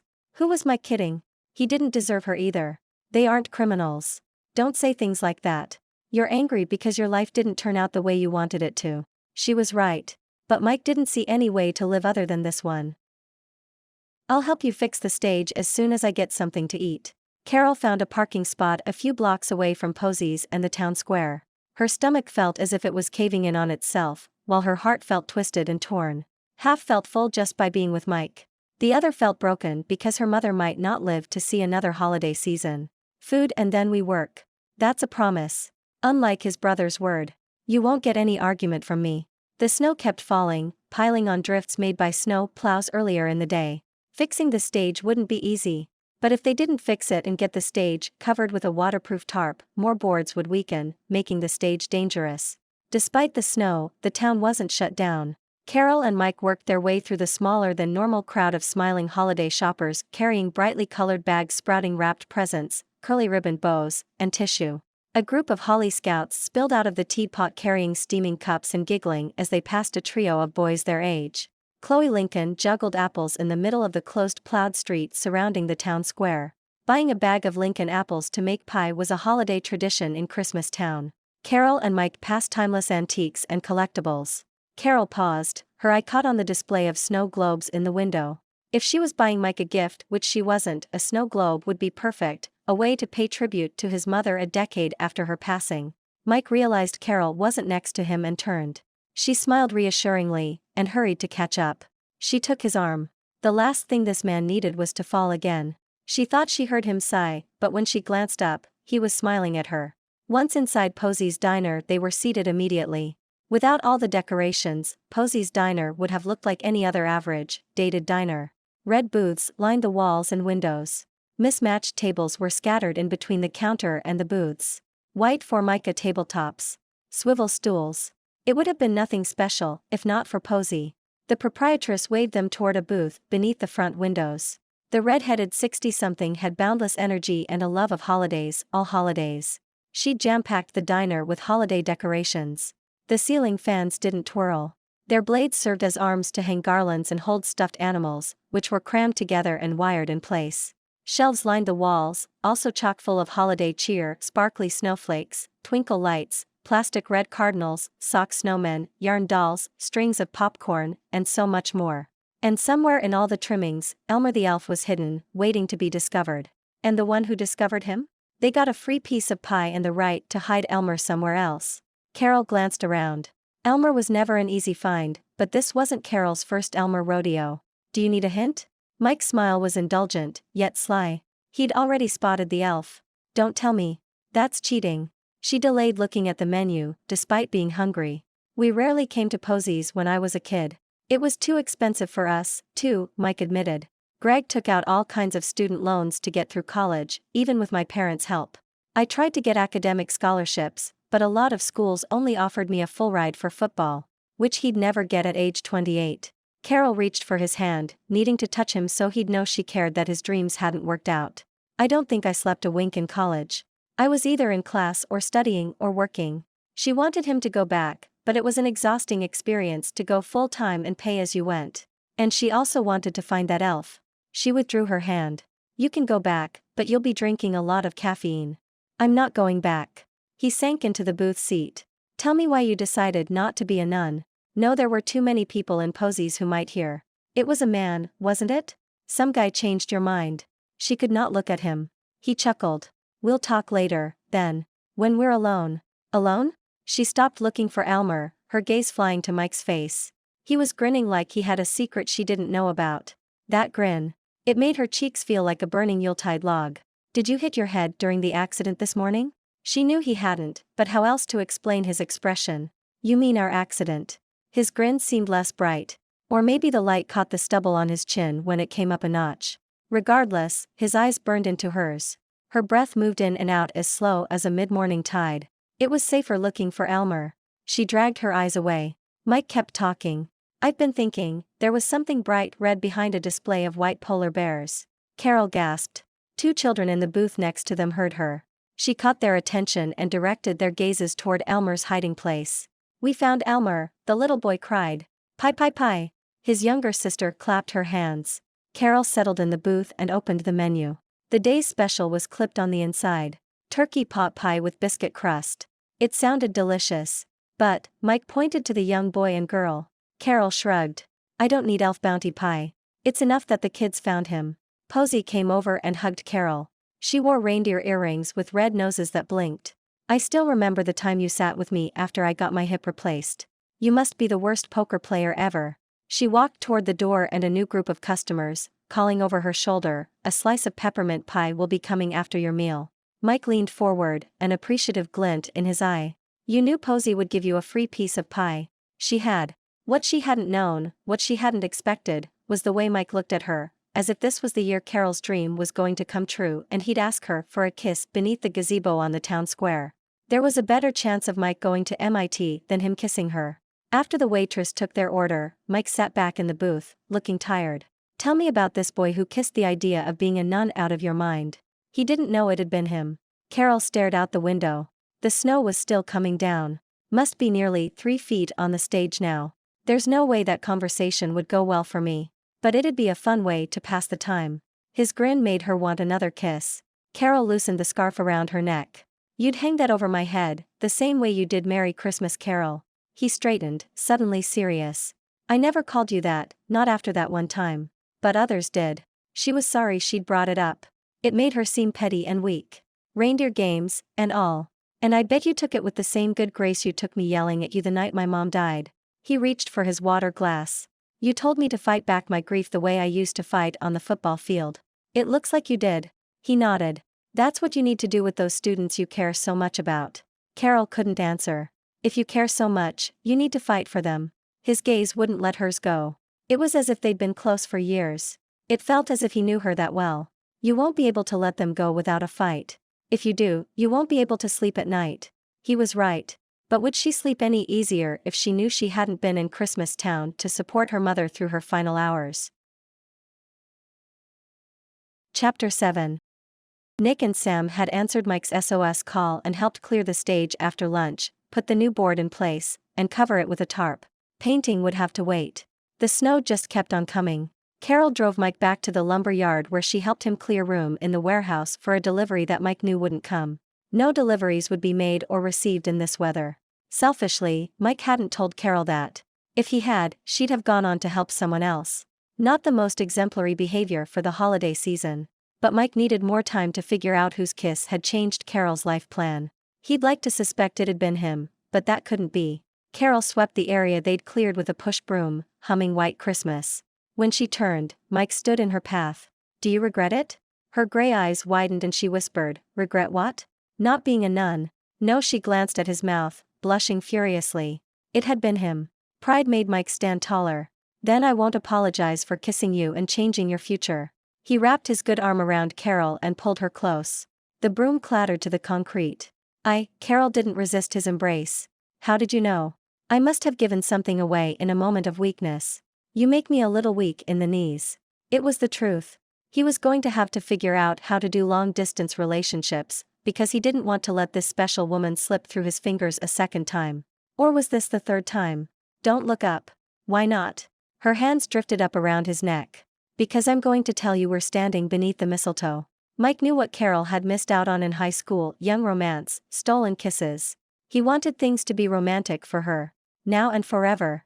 There is no mistletoe, she said in a matter-of-fact voice, but she was smiling shyly. I can't put anything past you. He drew her closer and lowered his head. I might just as well admit it. I'm going to kiss you. It's about time. Carol rose up on her toes and closed the distance between them. Mike's heart pounded as he deepened the kiss, feeling the promise of forever in their embrace. She was everything he wanted in a woman. Smart, caring, strong, a sense of humor. She understood that her needs and his sometimes had to come after the needs of others. She was beautiful inside and out. Her small hand felt right in his. She felt right in his arms. She was everything that had been missing in his life these past 10 years. He wished the Christmas holiday could last forever. Carol would never go back to Philadelphia. He'd have plenty of time to make a future for himself. They'd learn to love each other. He'd expand the house, building them a private master suite. They'd kiss beneath the gazebo and make plans for a wedding, something big and special, because Carol deserved the princess treatment. Bells were ringing, buzzing more like. Is this what it feels like to realize love? Mike thought he heard his name. Carol pushed back. Mike. He opened his eyes and smiled at her, imagining what it would be like to wake up every morning with her at his side. Your dad. Carol pointed to a corner of the warehouse. He's paging you over the intercom. What happened? Near tears, Carol rushed in the hospital room to see her mother. Her phone had been tucked in her snowsuit and she hadn't heard it ring. Sue had finally tracked Carol down at the lumber yard. Lynn had been admitted to the hospital. How is she? Carol asked. Mike hung back in the doorway, feeling as if he didn't belong. Lynn DeMerritt's skin was gray and her eyes lackluster. Her small frame looked smaller still when surrounded by machines that pumped and measured and warned. But the oddest thing about Lynn's appearance was her expression. She wasn't smiling. Lynn always smiled. She's dehydrated. Sue wasn't smiling either. She sat on the other side of the bed and held her twin's hand. She went all out at bookies and forgot to take care of herself. Mother. Carol stood rigidly at her mother's bedside. Is this why you didn't want me to take time off? Because you were going to work your way into an early grave? Carol's voice cracked. Dying? Mike came to Carol's side, hoping it wasn't true. There wasn't just sadness in Carol's gray eyes, there was resignation. Lynn's dying. In all their conversations today, Carol hadn't mentioned this. He'd thought they'd had meaningful discussions. And that kiss. Carol glanced up at him and in her eyes he saw the truth. She didn't want to face this. He couldn't blame her. But she wouldn't face it alone, not if he had any say in things. Mike took hold of Carol's hand, wanting to comfort, wanting to strengthen. Wanting more than anything for Lynn to jump out of that bed, wear silly clothes and say silly things. He knew how hard it was to lose a mother. He knew how you'd think grief was beaten only to have it rise up again without warning and cut you off at the knees. I thought when a person was in the hospital you were supposed to cheer them up, Lynn grumbled, frowning at her twin. All I've been getting are lectures. Sue sniffed and wiped at her eyes. Because we love you, you idiot. Mike wasn't close to his brother Greg, but he could imagine how Sue would feel if she lost her twin. They did everything together. This would devastate her. When I was growing up, I had a set of house rules. Carol's voice was as grim as a big lump of coal in a child's stocking. It's time you had a set of rules, young lady. Here. Sue brightened.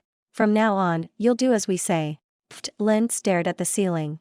And then her gaze dropped to Mike and Carol's joined hands, and she smiled weakly. There'll be a different set of house rules someday soon. Mike was heartened to find a silver lining. That look of Lynn's was practically a blessing. Excuse me. A nurse knocked on the door.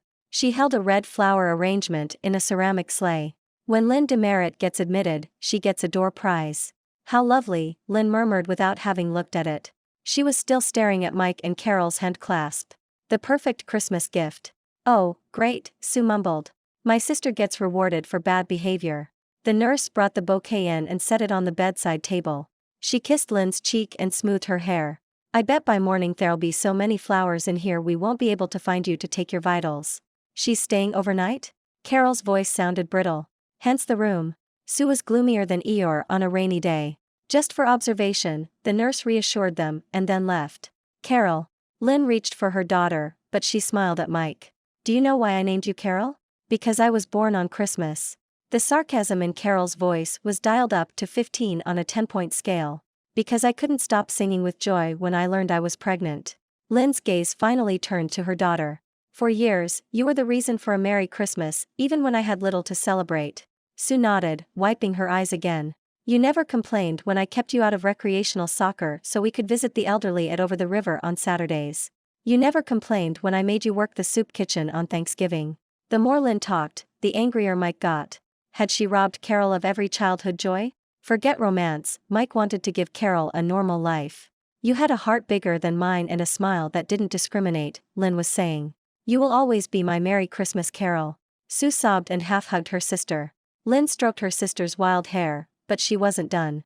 I don't want you to hang around town, waiting for me to go. You need to continue changing lives.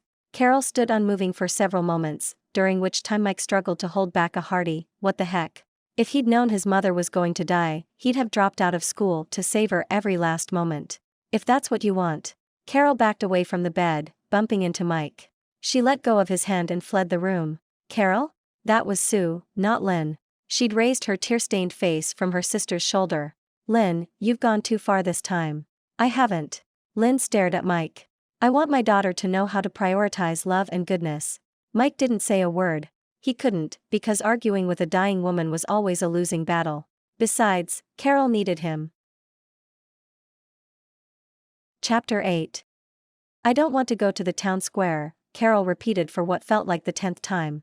If you're meeting someone here, I can walk home. The cold would be a welcome balm to her mother's rejection. She'd driven the lumberyard truck from the hospital, grinding gears and jumping curbs, reluctantly parking downtown once more, because Mike had insisted. Hey. Mike grabbed her hand. Hold up and talk to me. No, she hadn't said a word the entire drive over. I should have told you to wait outside the room. Because he'd heard her mother. He'd heard Mom discharge Carol as if she was a recruit in a rebellion, not a daughter who should be there for her mother. Carol felt insignificant and unloved. The snow was falling. The sun was sinking. And everything about Carol's life was collapsing. Come on. Mike tugged her toward the town square. It was snowing. Lights were blinking on up and down the snowy streets. The Victorian singers sounded as if they were a block over, singing Carol of the Bells. It was beautiful. Carol didn't want beautiful. She wanted dark. She wanted silence. She wanted to curl in on herself and rue her non-normal life. Slow down. You're going to fall. She glanced up. The snowy green was emptier than it had been last night while they built the stage. People were only in one place, the gazebo. Her blood ran hot and then cold. Mike, what are you doing? Mike continued to tug her toward the dwindling line of lovers at the gazebo. You grew up here. You know what I'm doing. Carol's heels couldn't find purchase. He kept dragging her forward. They'd been here earlier in the day. He could have kissed her then. He hadn't. He was taking her to the gazebo because her mother had basically cut her free and Mike wasn't one to leave so much as an orphaned kitten out in the cold. Mike, I don't want you to take me on as another one of your responsibilities. Not that he could. She was leaving town after the holiday. Maybe before, if the roads cleared. What was the point in staying? Mike's boots crunched a path in the snow. There was only one more couple beneath the gazebo. Across the square, Santa was giving one last merry ho ho ho. Mike, I want you to have a chance at your dreams. Carol tried to dig in her heels once more. I want you to go back to school. You can't do that while you take care of your family and she couldn't bring herself to say the word wife. What if he just wanted to kiss her to prove that someone cared for her? That someone was willing to go the extra mile for her? If that's all he was doing, her heart would break, as sharply as the holiday ball Wally had dropped earlier. They reached the end of the line. Or, since the couple ahead of them giggled and ran off, they were at the front of the line. Carol. Mike turned to her. His grip was strong and the look in his brown eyes determined. This was her dream. Mike Hopkins leading her to the gazebo for a kiss. But there was nothing romantic about what they were doing. This had pity written all over it, with a capital P. We're alike, he said. We understand each other. We can't stop ourselves from helping others. Why wouldn't we risk a little kiss under the gazebo? Because, Carol had to swallow twice before she could say it, and then only in a whisper. Because we don't love each other? He drew back as if she'd slapped him. And then he leaned forward and pressed a tender kiss to her forehead. Or is it that we haven't had time to say the words? Carol's breath caught in her throat. The way he looked at her, she could almost believe the burst of emotion in her chest, the one that made her want to both laugh and cry, was love. I couldn't stop thinking about you when you offered me comfort in the waiting room all those years ago. He stroked his thumb over the back of her hand. Beneath her glove, she imagined she felt a trace of warmth in the trail of his touch. I couldn't stop thinking about you after I kissed you on New Year's Eve. He drew her hands to his chest. But I thought you couldn't take me seriously. Such a foolish, tender-hearted man. Carol gripped his hands tighter. I don't care what your mother says. His gaze had captured hers. His heart had captured hers. She needs you. Come back to Christmas Town. Take that job Mrs. Anderson offered you. Help your mother face this final chapter in her life and help me write a chapter for us. Carol's heart fell to the frozen ground. Mom doesn't want me here. But your Aunt Sue does. I do. He took a step toward the gazebo. Your mother is just like those students of yours. They may not want your help, but they need it. He was right. He was so very right. Except, those kids need a champion, Mike. I can't just quit on them the way you did on your dream of going to college. He stiffened, his expression turning cold. His hold on her hand became just as icy. My father needed me more than I needed 4 years of partying. She freed one hand and laid it on his cheek. You wouldn't have partied. You would have been a superstar on field and off. It's not important now. He removed her hand from his face. Carol wanted to crumple into a heap at his feet. But that wasn't the DeMerritt way. It is. Or you wouldn't continue to apply for college if it didn't. She took a step back from him, thinking of Blue Christmas, and all the Blue Christmases to come. My mother told me to choose something to fight for other than her. What would your father say if you asked him? Mike's gaze turned vacant. It was clear to her. He didn't know. I'm sorry, Mike. I can't change who I am. Those warm brown eyes found her gaze. Even if you didn't choose to be that person? You heard your mother. She didn't let you be a kid. He raised a hand toward Carol, but she stepped out of reach. I'd let you choose what's important to you, Carol. I'd let you choose family first, if that's what you wanted. His hand swept toward the gazebo. I could love you here, she added for him. You could love me here in Christmas Town and try to forget what's important to you in here. Carol tapped her chest. Love is a balance. I don't want to be the one who drags down your scales. Dad? Mike closed the front door behind him and was enveloped by the sights and smells of home.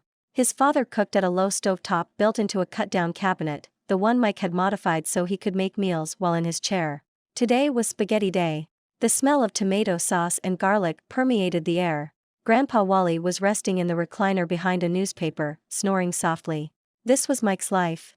He wasn't sending rockets to the moon. He was helping people build houses and making sure everyone who wanted to celebrate in Christmas Town had a wonderful time. What is it, Michael? Dad stirred the noodles. What's bothering you? Mike crossed the living room into the kitchen, unwilling to sugarcoat it. I've been accepted into college. That's great. Dad laid his wooden spoon in the spoon rest. Which one? All of them. Mike confessed his decade-long process. But, son, you could have gone off to college years ago. His father frowned. I'm assuming I'm the reason you didn't go. You know, his voice hardened. I can take care of myself. Me, too, Grandpa Wally said, folding his newspaper. We can take care of each other, Dad said firmly.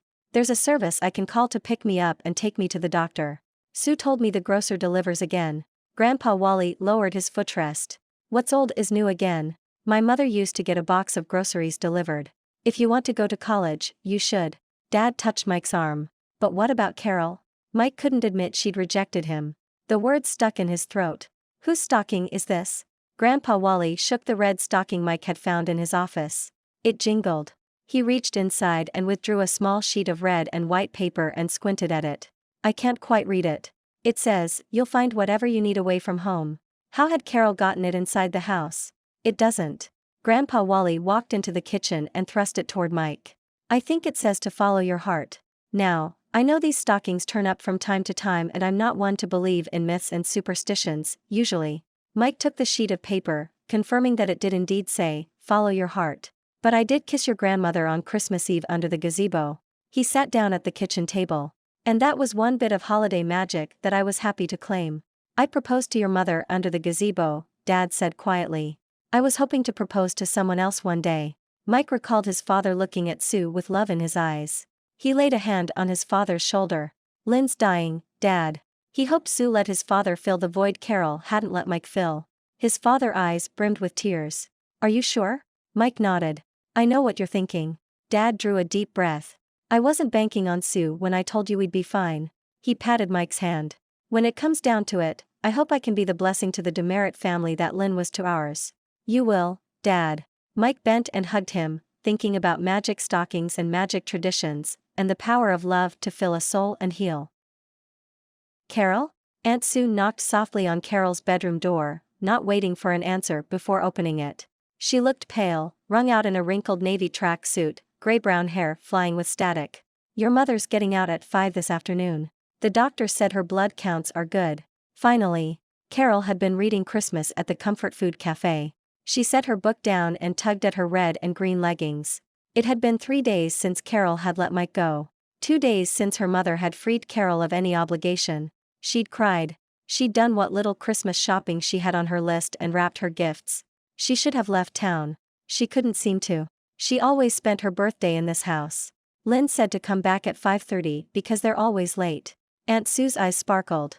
You'll never guess who is picking her up with me. Stuart Hopkins. She shook her head. Mom will enjoy breaking out of there on Christmas Eve and seeing the pageant with you too. Carol smiled for Aunt Sue, thinking of Mike and wondering if he'd go to the pageant. He hadn't come by or tried to call, nor had she tried to get in touch with him. Carol imagined Mike's heart was smarting just as much as hers was. Lynn will enjoy the spectacle. Sue perched on the arm of the sofa. You know I'll always be here for you. I enjoy volunteering and I'm not going to stop when. She somehow managed a smile. It was always your mother's passion. Carol nodded. A bit of red caught her eye.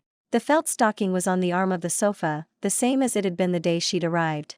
She picked it up. It jingled. I thought I put this in the closet. She held it up for Aunt Sue to see.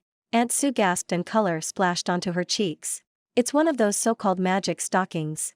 Your mother used to put them in my room every Christmas. How did she get that here? Carol let the stocking fall to her lap. Mom did this? Yes. And there'd always be some fortune cookie-like saying inside.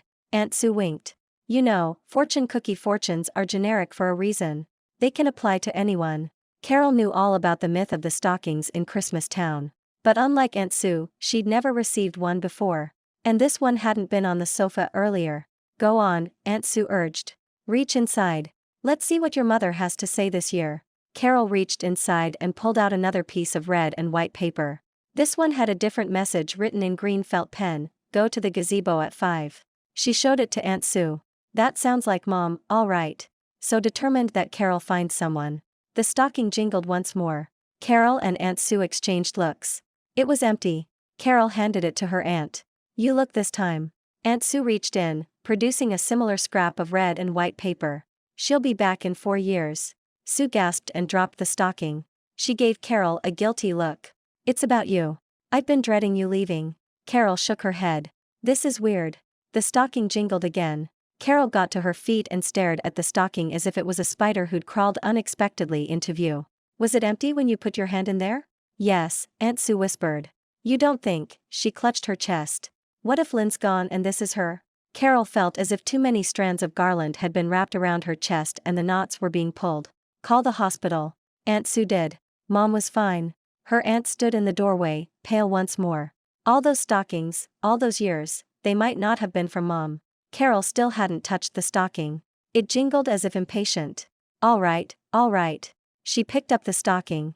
It felt heavy. She thrust her hand inside. Her fingers found something round and smooth. She pulled out a small snow globe with the Christmas Town gazebo inside. She held it toward Aunt Sue. That was definitely not there before. Aunt Sue peered at it. There's a couple kissing. The woman has a tan coat, like you do. And the man's is deeper brown, like Mike's. Carol shook her head. She didn't want Christmas Town magic to toy with her heart. She set the stocking and snow globe on the couch cushion. He wants me to stay. She'd discussed this with Aunt Sue. But 4 years, Aunt Sue bent to peer at the snow globe again. Mike could get a degree in 4 years. They'd talked about his college applications. And you could make a difference at that school of yours. Carol swallowed thickly. It was a good compromise. Let's just say for sake of argument that Mike's decided to leave his dad here alone. Nobody's alone in Christmas Town. Aunt Sue blushed. Well, there was a romance in the making. Regardless, Carol shook her head. Mom wouldn't want me to leave those kids in South Philly. Ever. Your mother is prouder of you than her pride will let her say. Aunt Sue straightened and sharpened her tone. There were times when I had to tell her I couldn't volunteer anymore. I needed a break. Time to recharge. She understood. She hugged Carol. You can't live your life the way Lynn did, but you can make her proud all the same. The truth of it washed over Carol. Her breath caught in her throat. I have to go to the town square. It's almost 5. Carol couldn't believe it. She was giving love a chance based a Christmas Town myth. She only hoped it wasn't too late. Carol ran as best she could in her snow boots to the town square, working her way through the crowds. The snow had finally eased yesterday and the crowds had returned en masse. She stopped in front of the teapot and scanned the dwindling line of couples at the gazebo. It was 5 after. Mike was nowhere to be seen. The opening strains of music began to play on the stage. The pageant was beginning. Her heart fell. Carol? Mike stood at the door to the teapot without his sling on, looking the way Carol felt as if love had passed him by. Mike. She ran into his arms, being careful not to bump his injured wrist. I'm sorry. I'm so sorry. She pressed a kiss to his cold cheek. Me, too. And then he was kissing her the way he had on New Year's Eve 10 years ago. Wait, oh, wait. Carol broke off the kiss. I don't have to be who my mother wants me to be. Not 24/7. If you can live with me volunteering and trying to save kids, if you can live with me trying to work and attend college. They'd talked over each other. Mike laughed. Carol shed a tear. We can make this work, she said firmly. Carol. Mike pressed his cheek to hers and whispered, for years, you were Lynn's Merry Christmas Carol. But now, I want you to be mine. He was choosing her and she was going to love him, just like the stocking had recommended. I want you to be my Merry Christmas Carol. Children were singing All I Want for Christmas. Carol couldn't see. Tears blurred her vision. But she could feel. She could feel the joy of love blossoming in her chest. She could feel the press of his lips to hers. She could feel their breath mingle and their hearts beat as one. She could hear Mike ask if she wanted a kiss beneath the gazebo. She could feel her head nod in assent. For the first time in a long time, she felt like she was a Merry Christmas Carol.